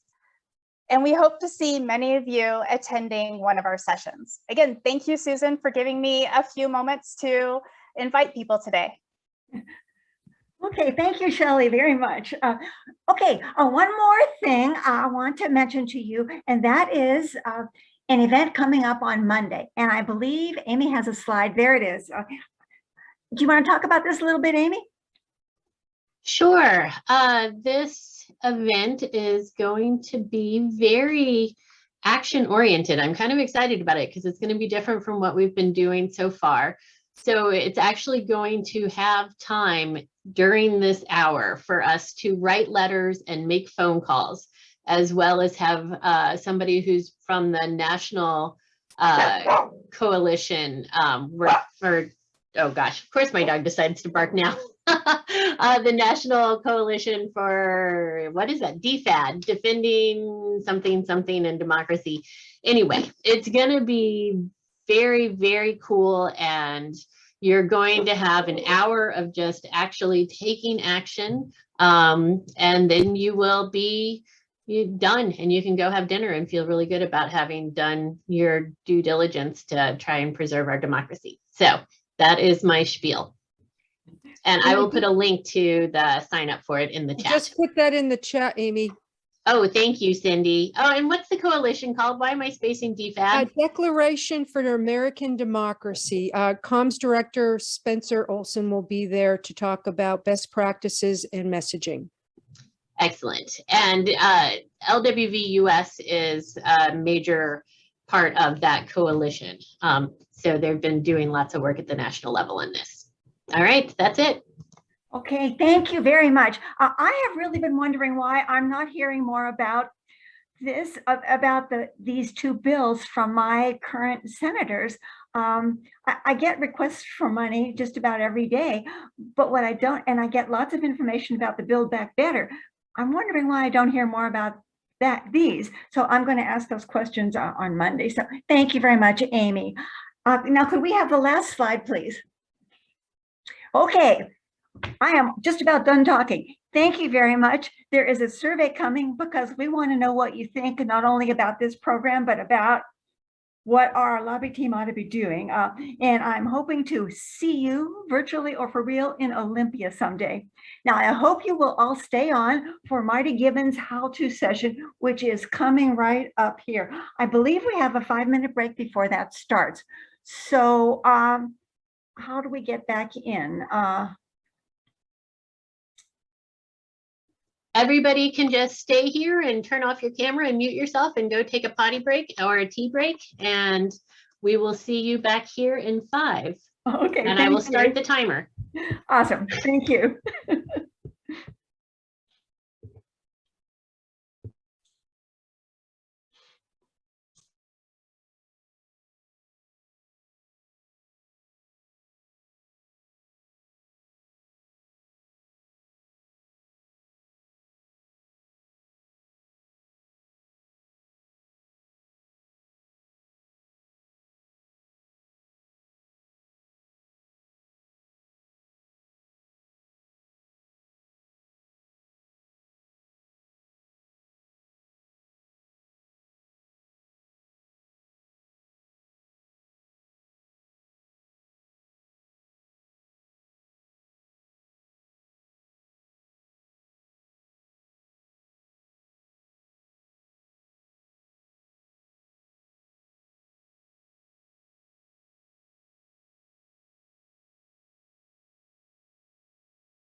Hey, I'm Marty Gibbons, and with Cynthia Stewart, we are going to give an informal orientation to the processes and tools, some of which I covered earlier today, and also some strategies on communicating with your legislators. And let me see how many people. Oh my goodness, we got 68 people. All righty. Well, we'll cover how the Live team works and at the high level, navigating the advocacy section of the webpage and the legislative newsletter, checking on the issues on the website and communicating with your legislators and being part of the issue team perhaps. Please type your questions in the chat while we're going over the material, and then we will answer the questions and give an opportunity for some oral questions as well. So, of course, one of the things the issue chairs do is they testify in hearings, and we're not doing it in person right now, but for the second year, we'll be doing them online, which has some advantages. Nevertheless, that's one of the big things we do.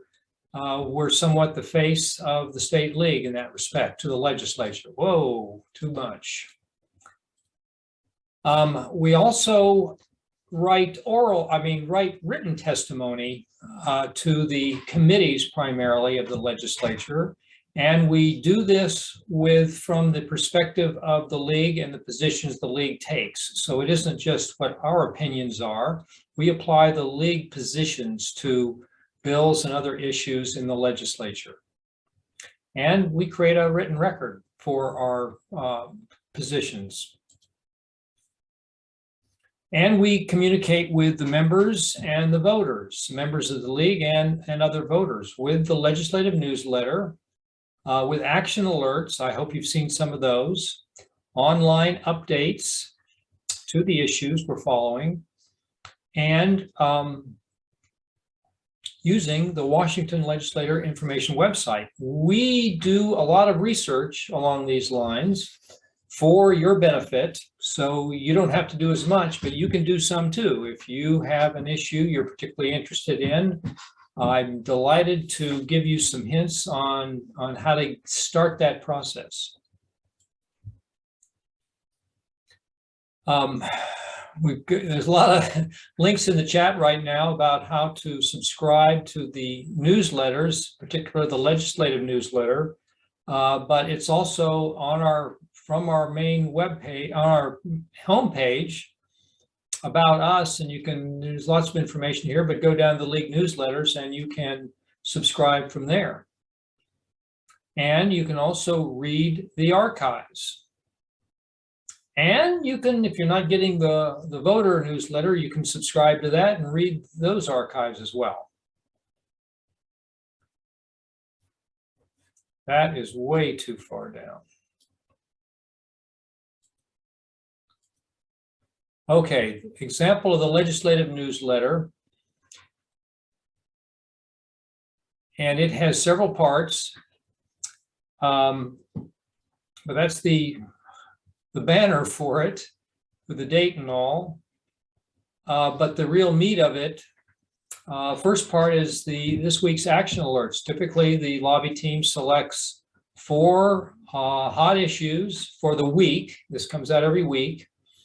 And we write an action alert, which you can access with links here, like email your senator. That's a link to the action alert, where we have a pre-populated message to your legislator.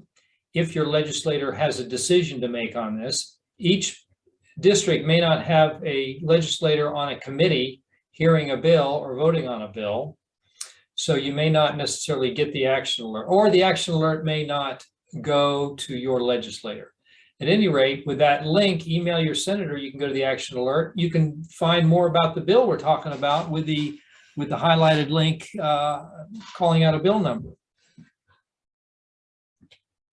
So when you go to the action alert, it will ask you for your home address. So it knows which district you're in and which legislator is to be contacted. Now with the district changes coming up, this is going to be reprogrammed, of course, but I hope we take care of that for you. And then this is an example of a action alert. So there was a subject that will appear in the email and a body that will appear in the email. And as Mary Dye talked about earlier today, it is extremely powerful to do two things. One is to change the subject a little bit to something that appeals to you, maybe make it a little different so it doesn't look like it's coming from a block. And then even more importantly, add some content to the letter itself, especially if you can come up with a personal story on that particular issue. The legislators say that is extremely important, extremely powerful to hear one of their constituents describe how this bill or this issue will affect them personally. And maybe all we can say is it's very important to our values or our life commitments.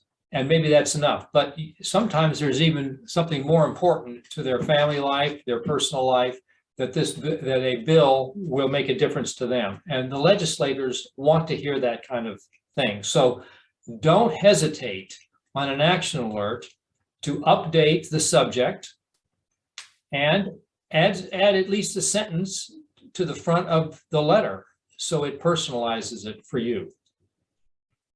Then in this case, Callan and Ramos were my legislators, so they were the ones who received this action alert.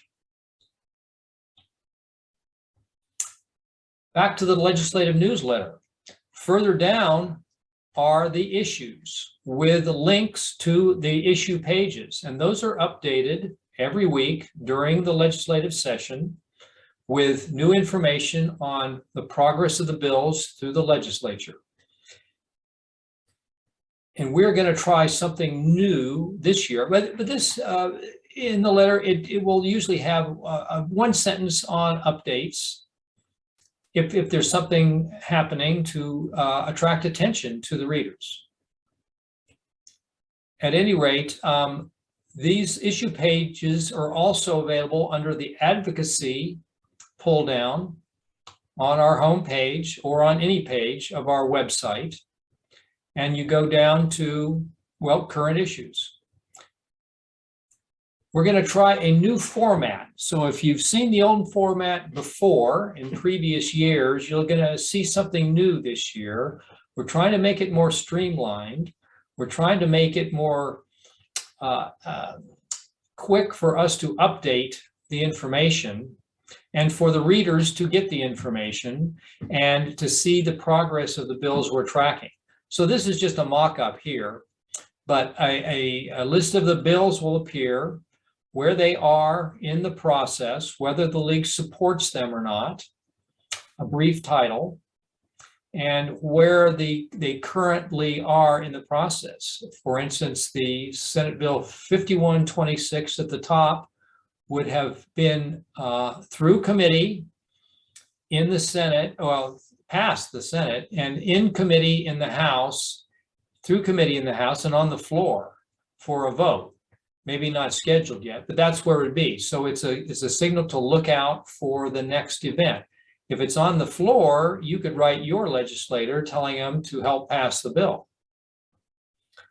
And so there are Senate bills and House bills in this case. Now, also further down, you can see the lower part of that matrix up at the top of the screen here. Further down, we're going to write weekly reports as we previously had updated on the web page itself, but these will be PDFs now. And you can see the current PDF of where these bills are in more detail. So it'll contain detail on why we support them and significant events in the legislative process for each one. And you can see where it started. So that we'll have the history of these summaries on our webpage now. Then below that will be a list of the bills that we are following for a particular issue. So this is once again one issue that we follow. And so it will have a brief summary of the bills down below, so you can quickly scroll down and see what we're following, get an idea if you haven't looked there before. That the blue numbers and text at the beginning of each paragraph is a link to ledge.wa.gov, where a whole lot of information exists if you want to dig that deep. And some people will. I recommend find a bill that you really are interested in and follow that through the process, and follow it through the votes and committee hearings and such. So this is where that page will go. Different bill, but the same kind of format. And it has the bill history down below. So when the first reading was, when the votes in the committees, when the floor votes occurred. It has links to how the legislators voted on the bill in committee or on the floor. The green lines in the middle of the screen are similar to what I showed before. It just shows progress through. In this case, the bill passed and it went into session law.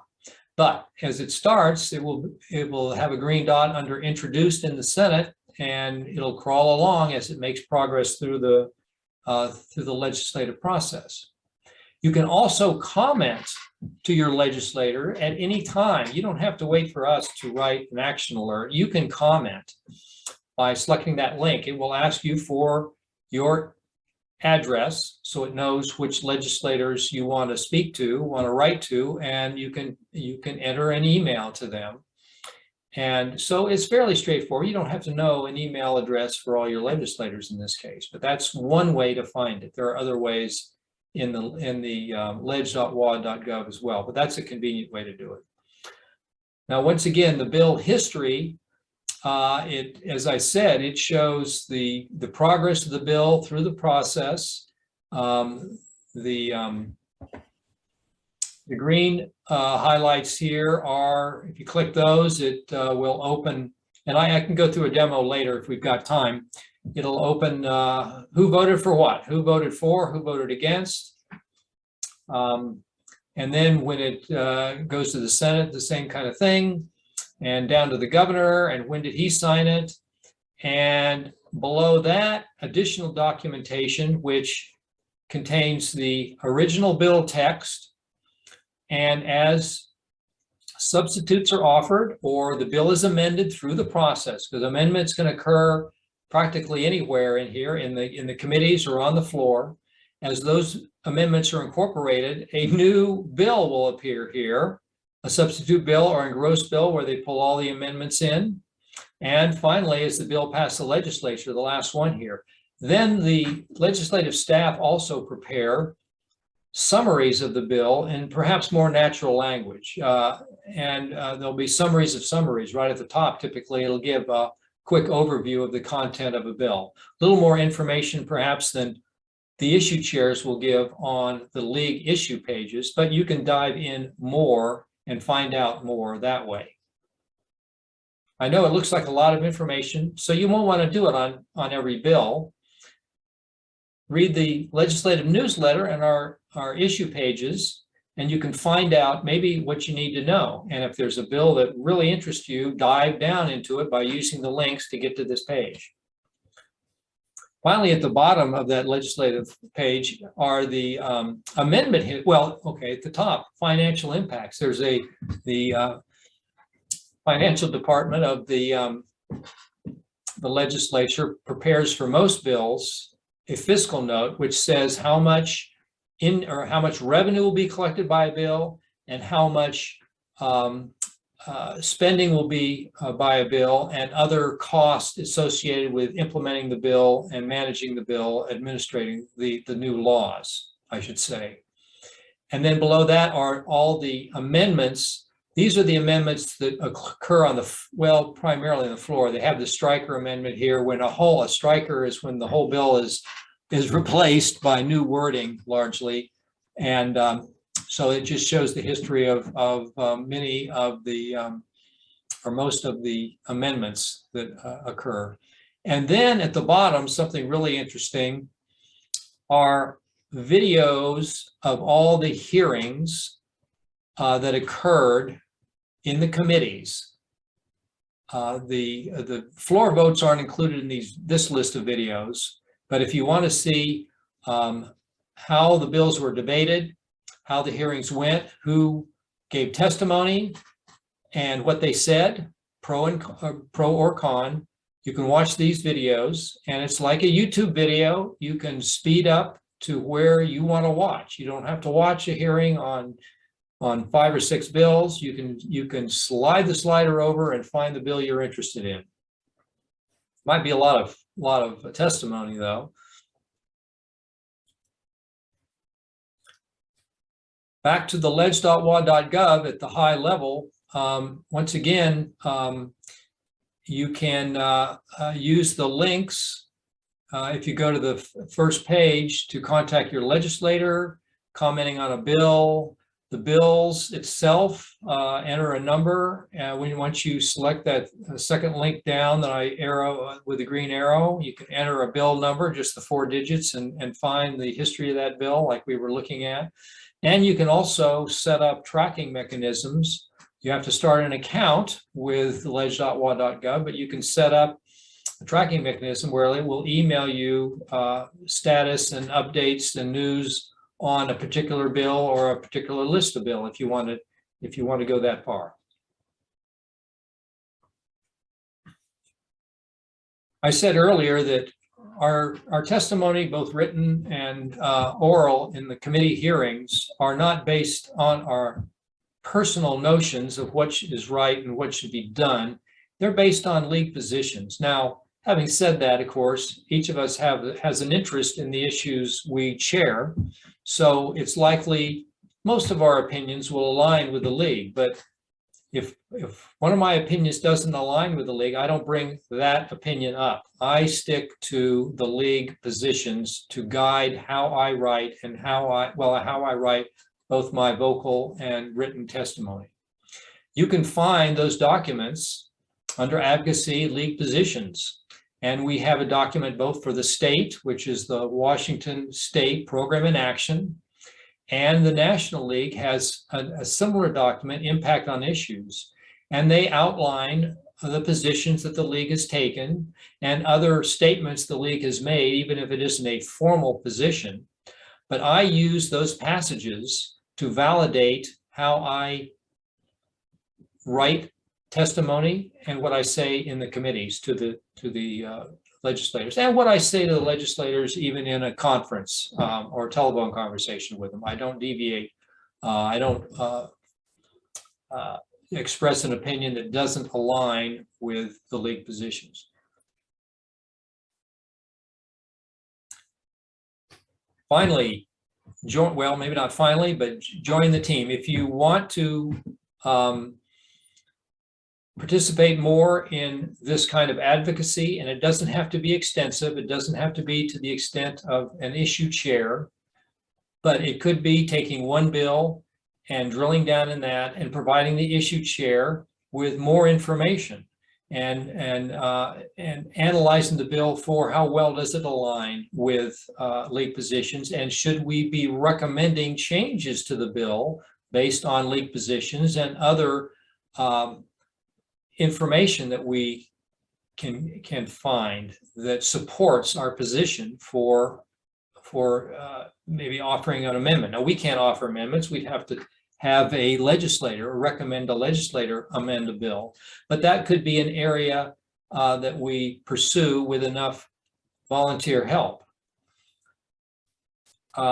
So if you select that link, join the team, it'll give you an opportunity to send an email to either Susan or Joan Lawson. Or you can also email us directly, the issue chair directly, because our emails are on our issue pages. Now I'm going to turn the presentation over to Cynthia Stewart, who will tell us about good ways to communicate with legislators. Cynthia. Thank you. I can't see myself, so I don't know if can you hear me? You're good. Okay. So I think it was mentioned earlier by someone in this session that it's good to get to know your legislators before the session starts. And typically even earlier than now would be better than between now and the beginning of session. There's a couple reasons for it. One of them, and the most important reason, is that they have more time. Once you get into the legislative session, they give you 15 minutes or nothing because they're just so busy. So making a phone call or asking for a meeting and just chatting with your legislator in the interim is really, really helpful. Once they know who you are, they're more likely to respond to you during the session. So that's a really good strategy for getting attention when you really need it. Secondly, it's really helpful when you're talking to the legislators if you can articulate the league priorities, not in terms of you're representing the league, but being consistent with the kinds of messages that Marty's been talking about. And you may have favorite bills that you're following. We're not suggesting that you try to advocate for everything in our program, but what we're saying is get acquainted with your legislator, talk to them about issues in terms of the league's priorities and the kinds of positions that we have. And one of the things that I always do is I always testify by saying, I'm representing the League of Women Voters of Washington, and we can only testify on the basis of a position. And here's the snapshot of the position. And then I go on to say what I want them to do. You don't have to go that far, but just articulating the same kinds of principles is really helpful for all of us. Mary Dye really made this point this morning. Understanding the legislative process is really important. If you understand what the process is, then you can be talking to them at the right time about the right thing. So, for example, if something has already gone out of committee and onto the floor, it's not the time to suggest that an amendment be made. You want to know where you are in the process and make a timely comment, or you will not be getting much attention at all. So those are some suggestions. Marty, did you have 2 more slides for me, or were those? Yes, yes. Okay. So what I mentioned earlier about the amount of time that legislators have, even in the interim, because they have regular jobs, they're still short on time. And so being brief is always really helpful in talking to legislators. You might get a half an hour appointment before the session. You will not get more than 10 or 15 minutes during the session. So even in a half hour, sometimes it's really hard to have a real good conversation. So be really ready to be succinct. Letting them know where you live is letting them know that you're in their district in particular, or even if you're not in their district and you're talking to them about something that you're concerned about and want to get your message across, it's helpful if they know approximately where you are. So, for example, I sometimes say, well, I live in the Thurston County area, as a way of giving kind of at least a benchmark for what they can expect from me. Introduce what your issue is, and what's really, really helpful is why do you care? And that's where the personal stories come in. Legislators respond, and I think most of us do, to personal stories. It helps illustrate the point, and it helps it helps in generating a more empathetic response to what it is you have in mind. And then, why is it important to your district or to the legislators' constituents, not just to you? That helps them broaden their expectation beyond that. Here's an individual talking to me, all the way to here's what it can do for me in my district. Here's what it can do for the citizens of Washington, and so forth. And then don't finish the conversation until you've asked them if you can get their support, because you could get in a conversation and the legislators doing a lot of nodding, and at the end, they won't necessarily agree with you, but they've been nodding and you think they have. So asking exactly where they stand is really, really helpful, and then figuring out what to do next. So asking, will you support XYZ, or can we count on you, is super important. It's kind of like closing the deal.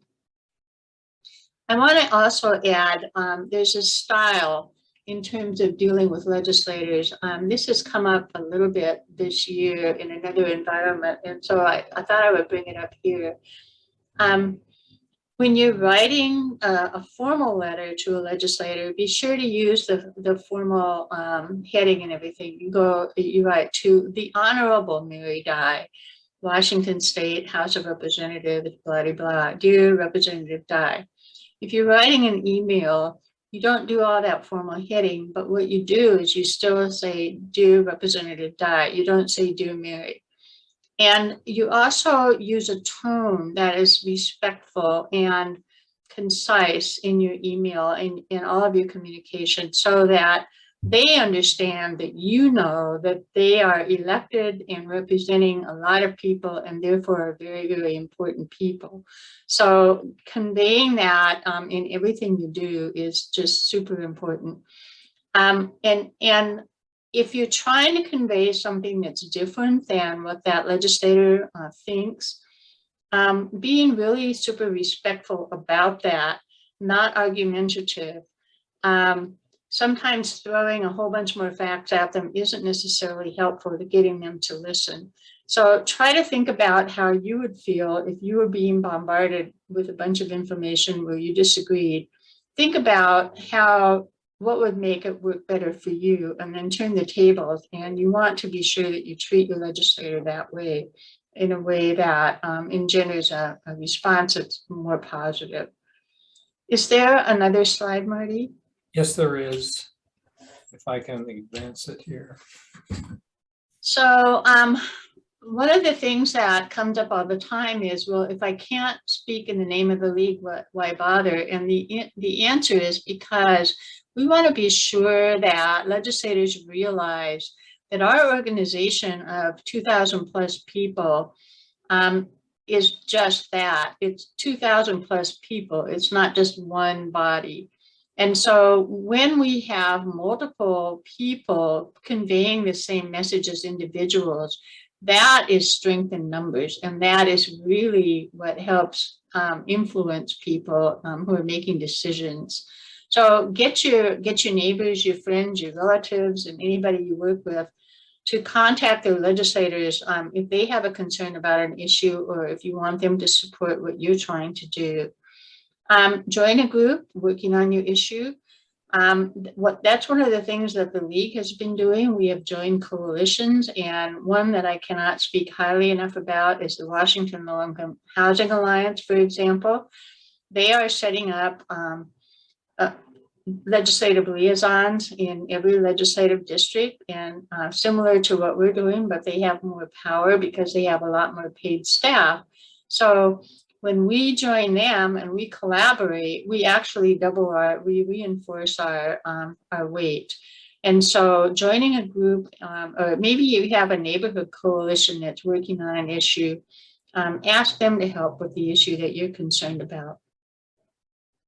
I know that league members leagues all over the state do a lot of forums, but more forums can be better than fewer forums. And when you have them, invite your legislators to come and hear what people have to say, and maybe give them a small talking point opportunity during the forum to give them visibility, which they would appreciate. That also helps them respond more favorably to what you have in mind.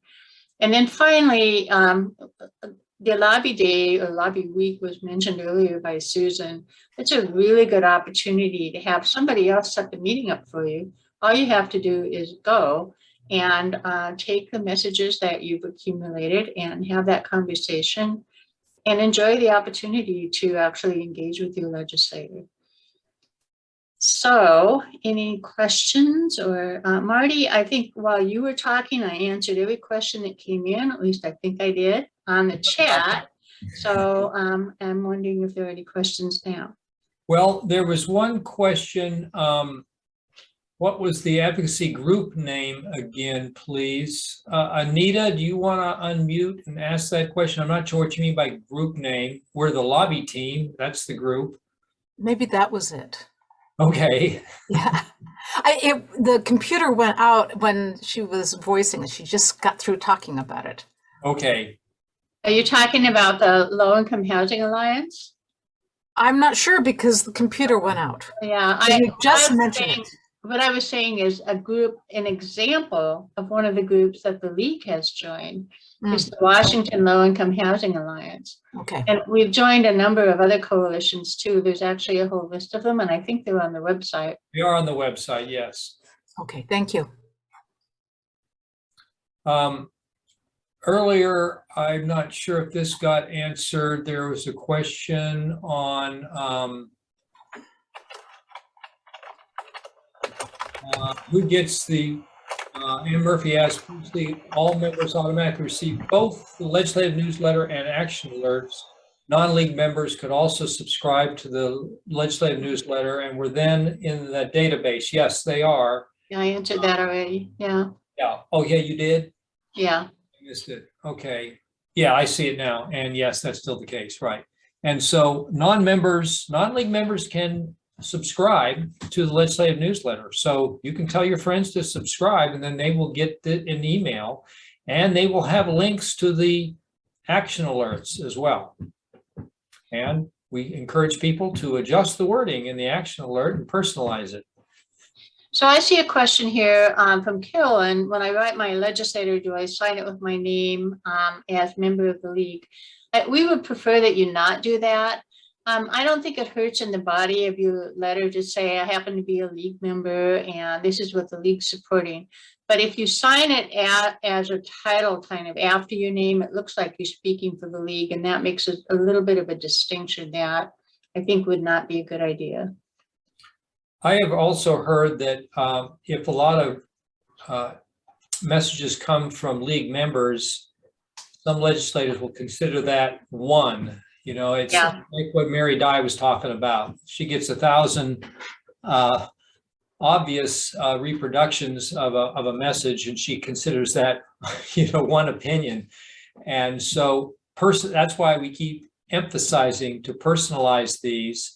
And even if you don't mention the league at all, we usually don't in the action alerts. We won't mention the league, and that's the message that will come from your email address. And so it is personalized in that respect.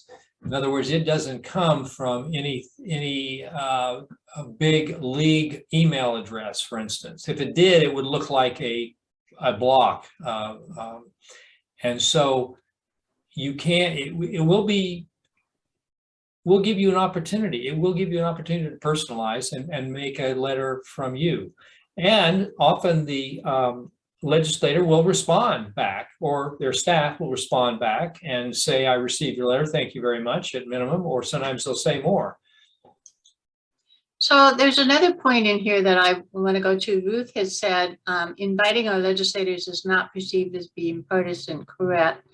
The issue is inviting all of the legislators in your district is not partisan. Maybe they're all Democrats, maybe they're all Republicans, but the fact that you've invited them to a league event, which is a nonpartisan event, because of the title that they hold, not because of the party that they represent, that is completely a good thing to do. What you don't want to do is you don't want to get them involved during a campaign and only have some of them there. That would not be good. Charlie Sorensen asks, is there a legislative advocacy team affinity group? And the lobby team has an affinity group, of course. We meet every week during the session and outside the session. But as far as beyond that, no, there isn't right now. So we can discuss how that might work and how we might organize it.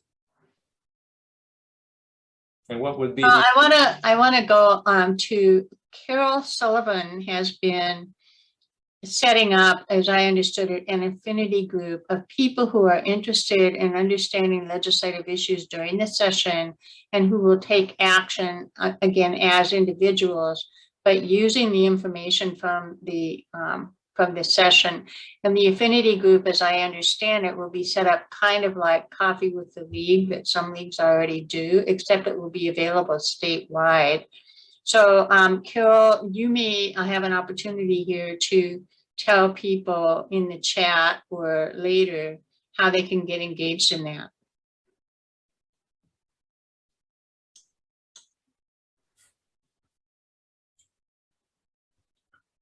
Charlie said she's asking about a group, central place to share social media graphics. That I don't know about.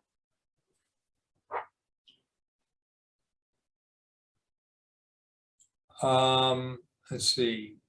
Have we missed a question? If we have, please raise your hand and we'll try to get to you. Laura Rath, oh yeah, I think it's, why don't you unmute and ask the question?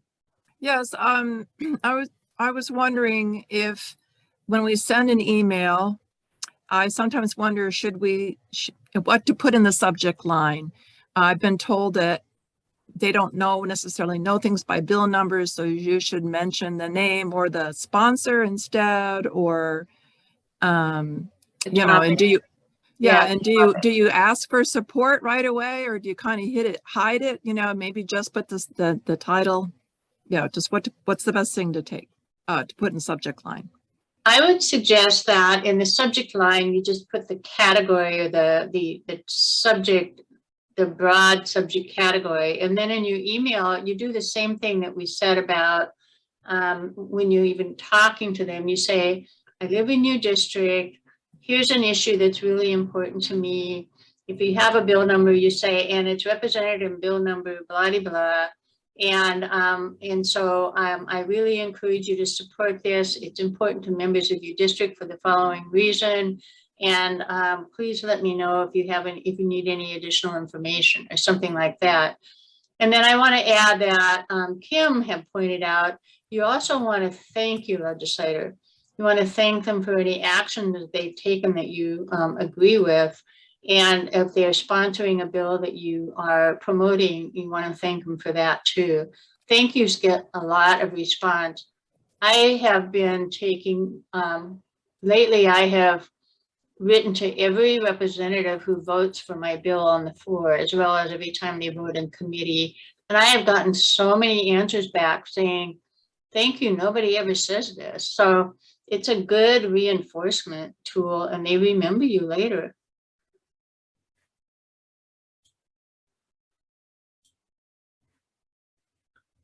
Have we missed anything else?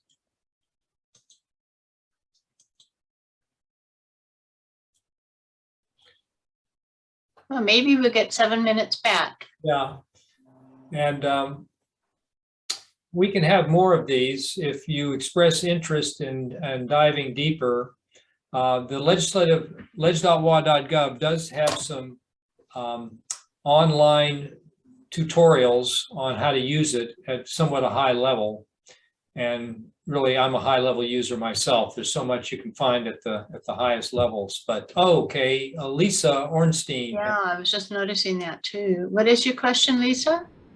Are you going to be using Take Action Network to amplify bills that you want league members or just anybody, who uses Take Action Network to weigh in on? Will you be using that in the 2022 legislative session? I'm not familiar with that. Who sponsors that? I believe that it was developed by Fuse. Oh. And it's a platform that basically allows you to create actions and or take actions if you want to just be a user, and you set up a profile. For example, I might sign up and say that I want to make sure that I hear any action that the league is sponsoring or is putting out on the as a call to action, and then those messages will be delivered to my mailbox. You can specify that you only want to hear when your legislator is either on a committee or is a sponsor or has weigh-in one way or another. And so it's a really great tool because it it gets rid of the kind of tsunami of please sign this petition, please do this, please do that, please do the other thing. And it allows you to really focus your energies on issues that matter to you and issues where your weigh-in makes a difference. And I would be very happy to talk, to correspond with you after the fact. If someone will give me an email, I will send you information about Take Action Network. I'll put Marty's in the chat. And Marty, there was a request a long time ago that I missed, which is we take the screen share down. We can. Maybe. There we go. So Marty's email is in the chat now, if you want to send him that information, please. And he'll share it with everybody else. And all our emails are on the issue page, webpage of the State League website.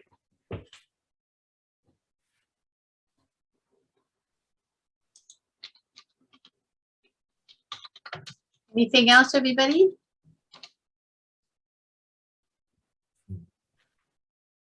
I just want to mention, I believe Amy Pelop already is set up with Take Action because I get those emails and I see league events in them.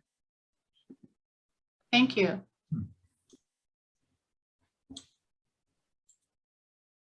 Well, Marty, I think we've run out of time here. Okay, very good. I appreciate your attendance and attention.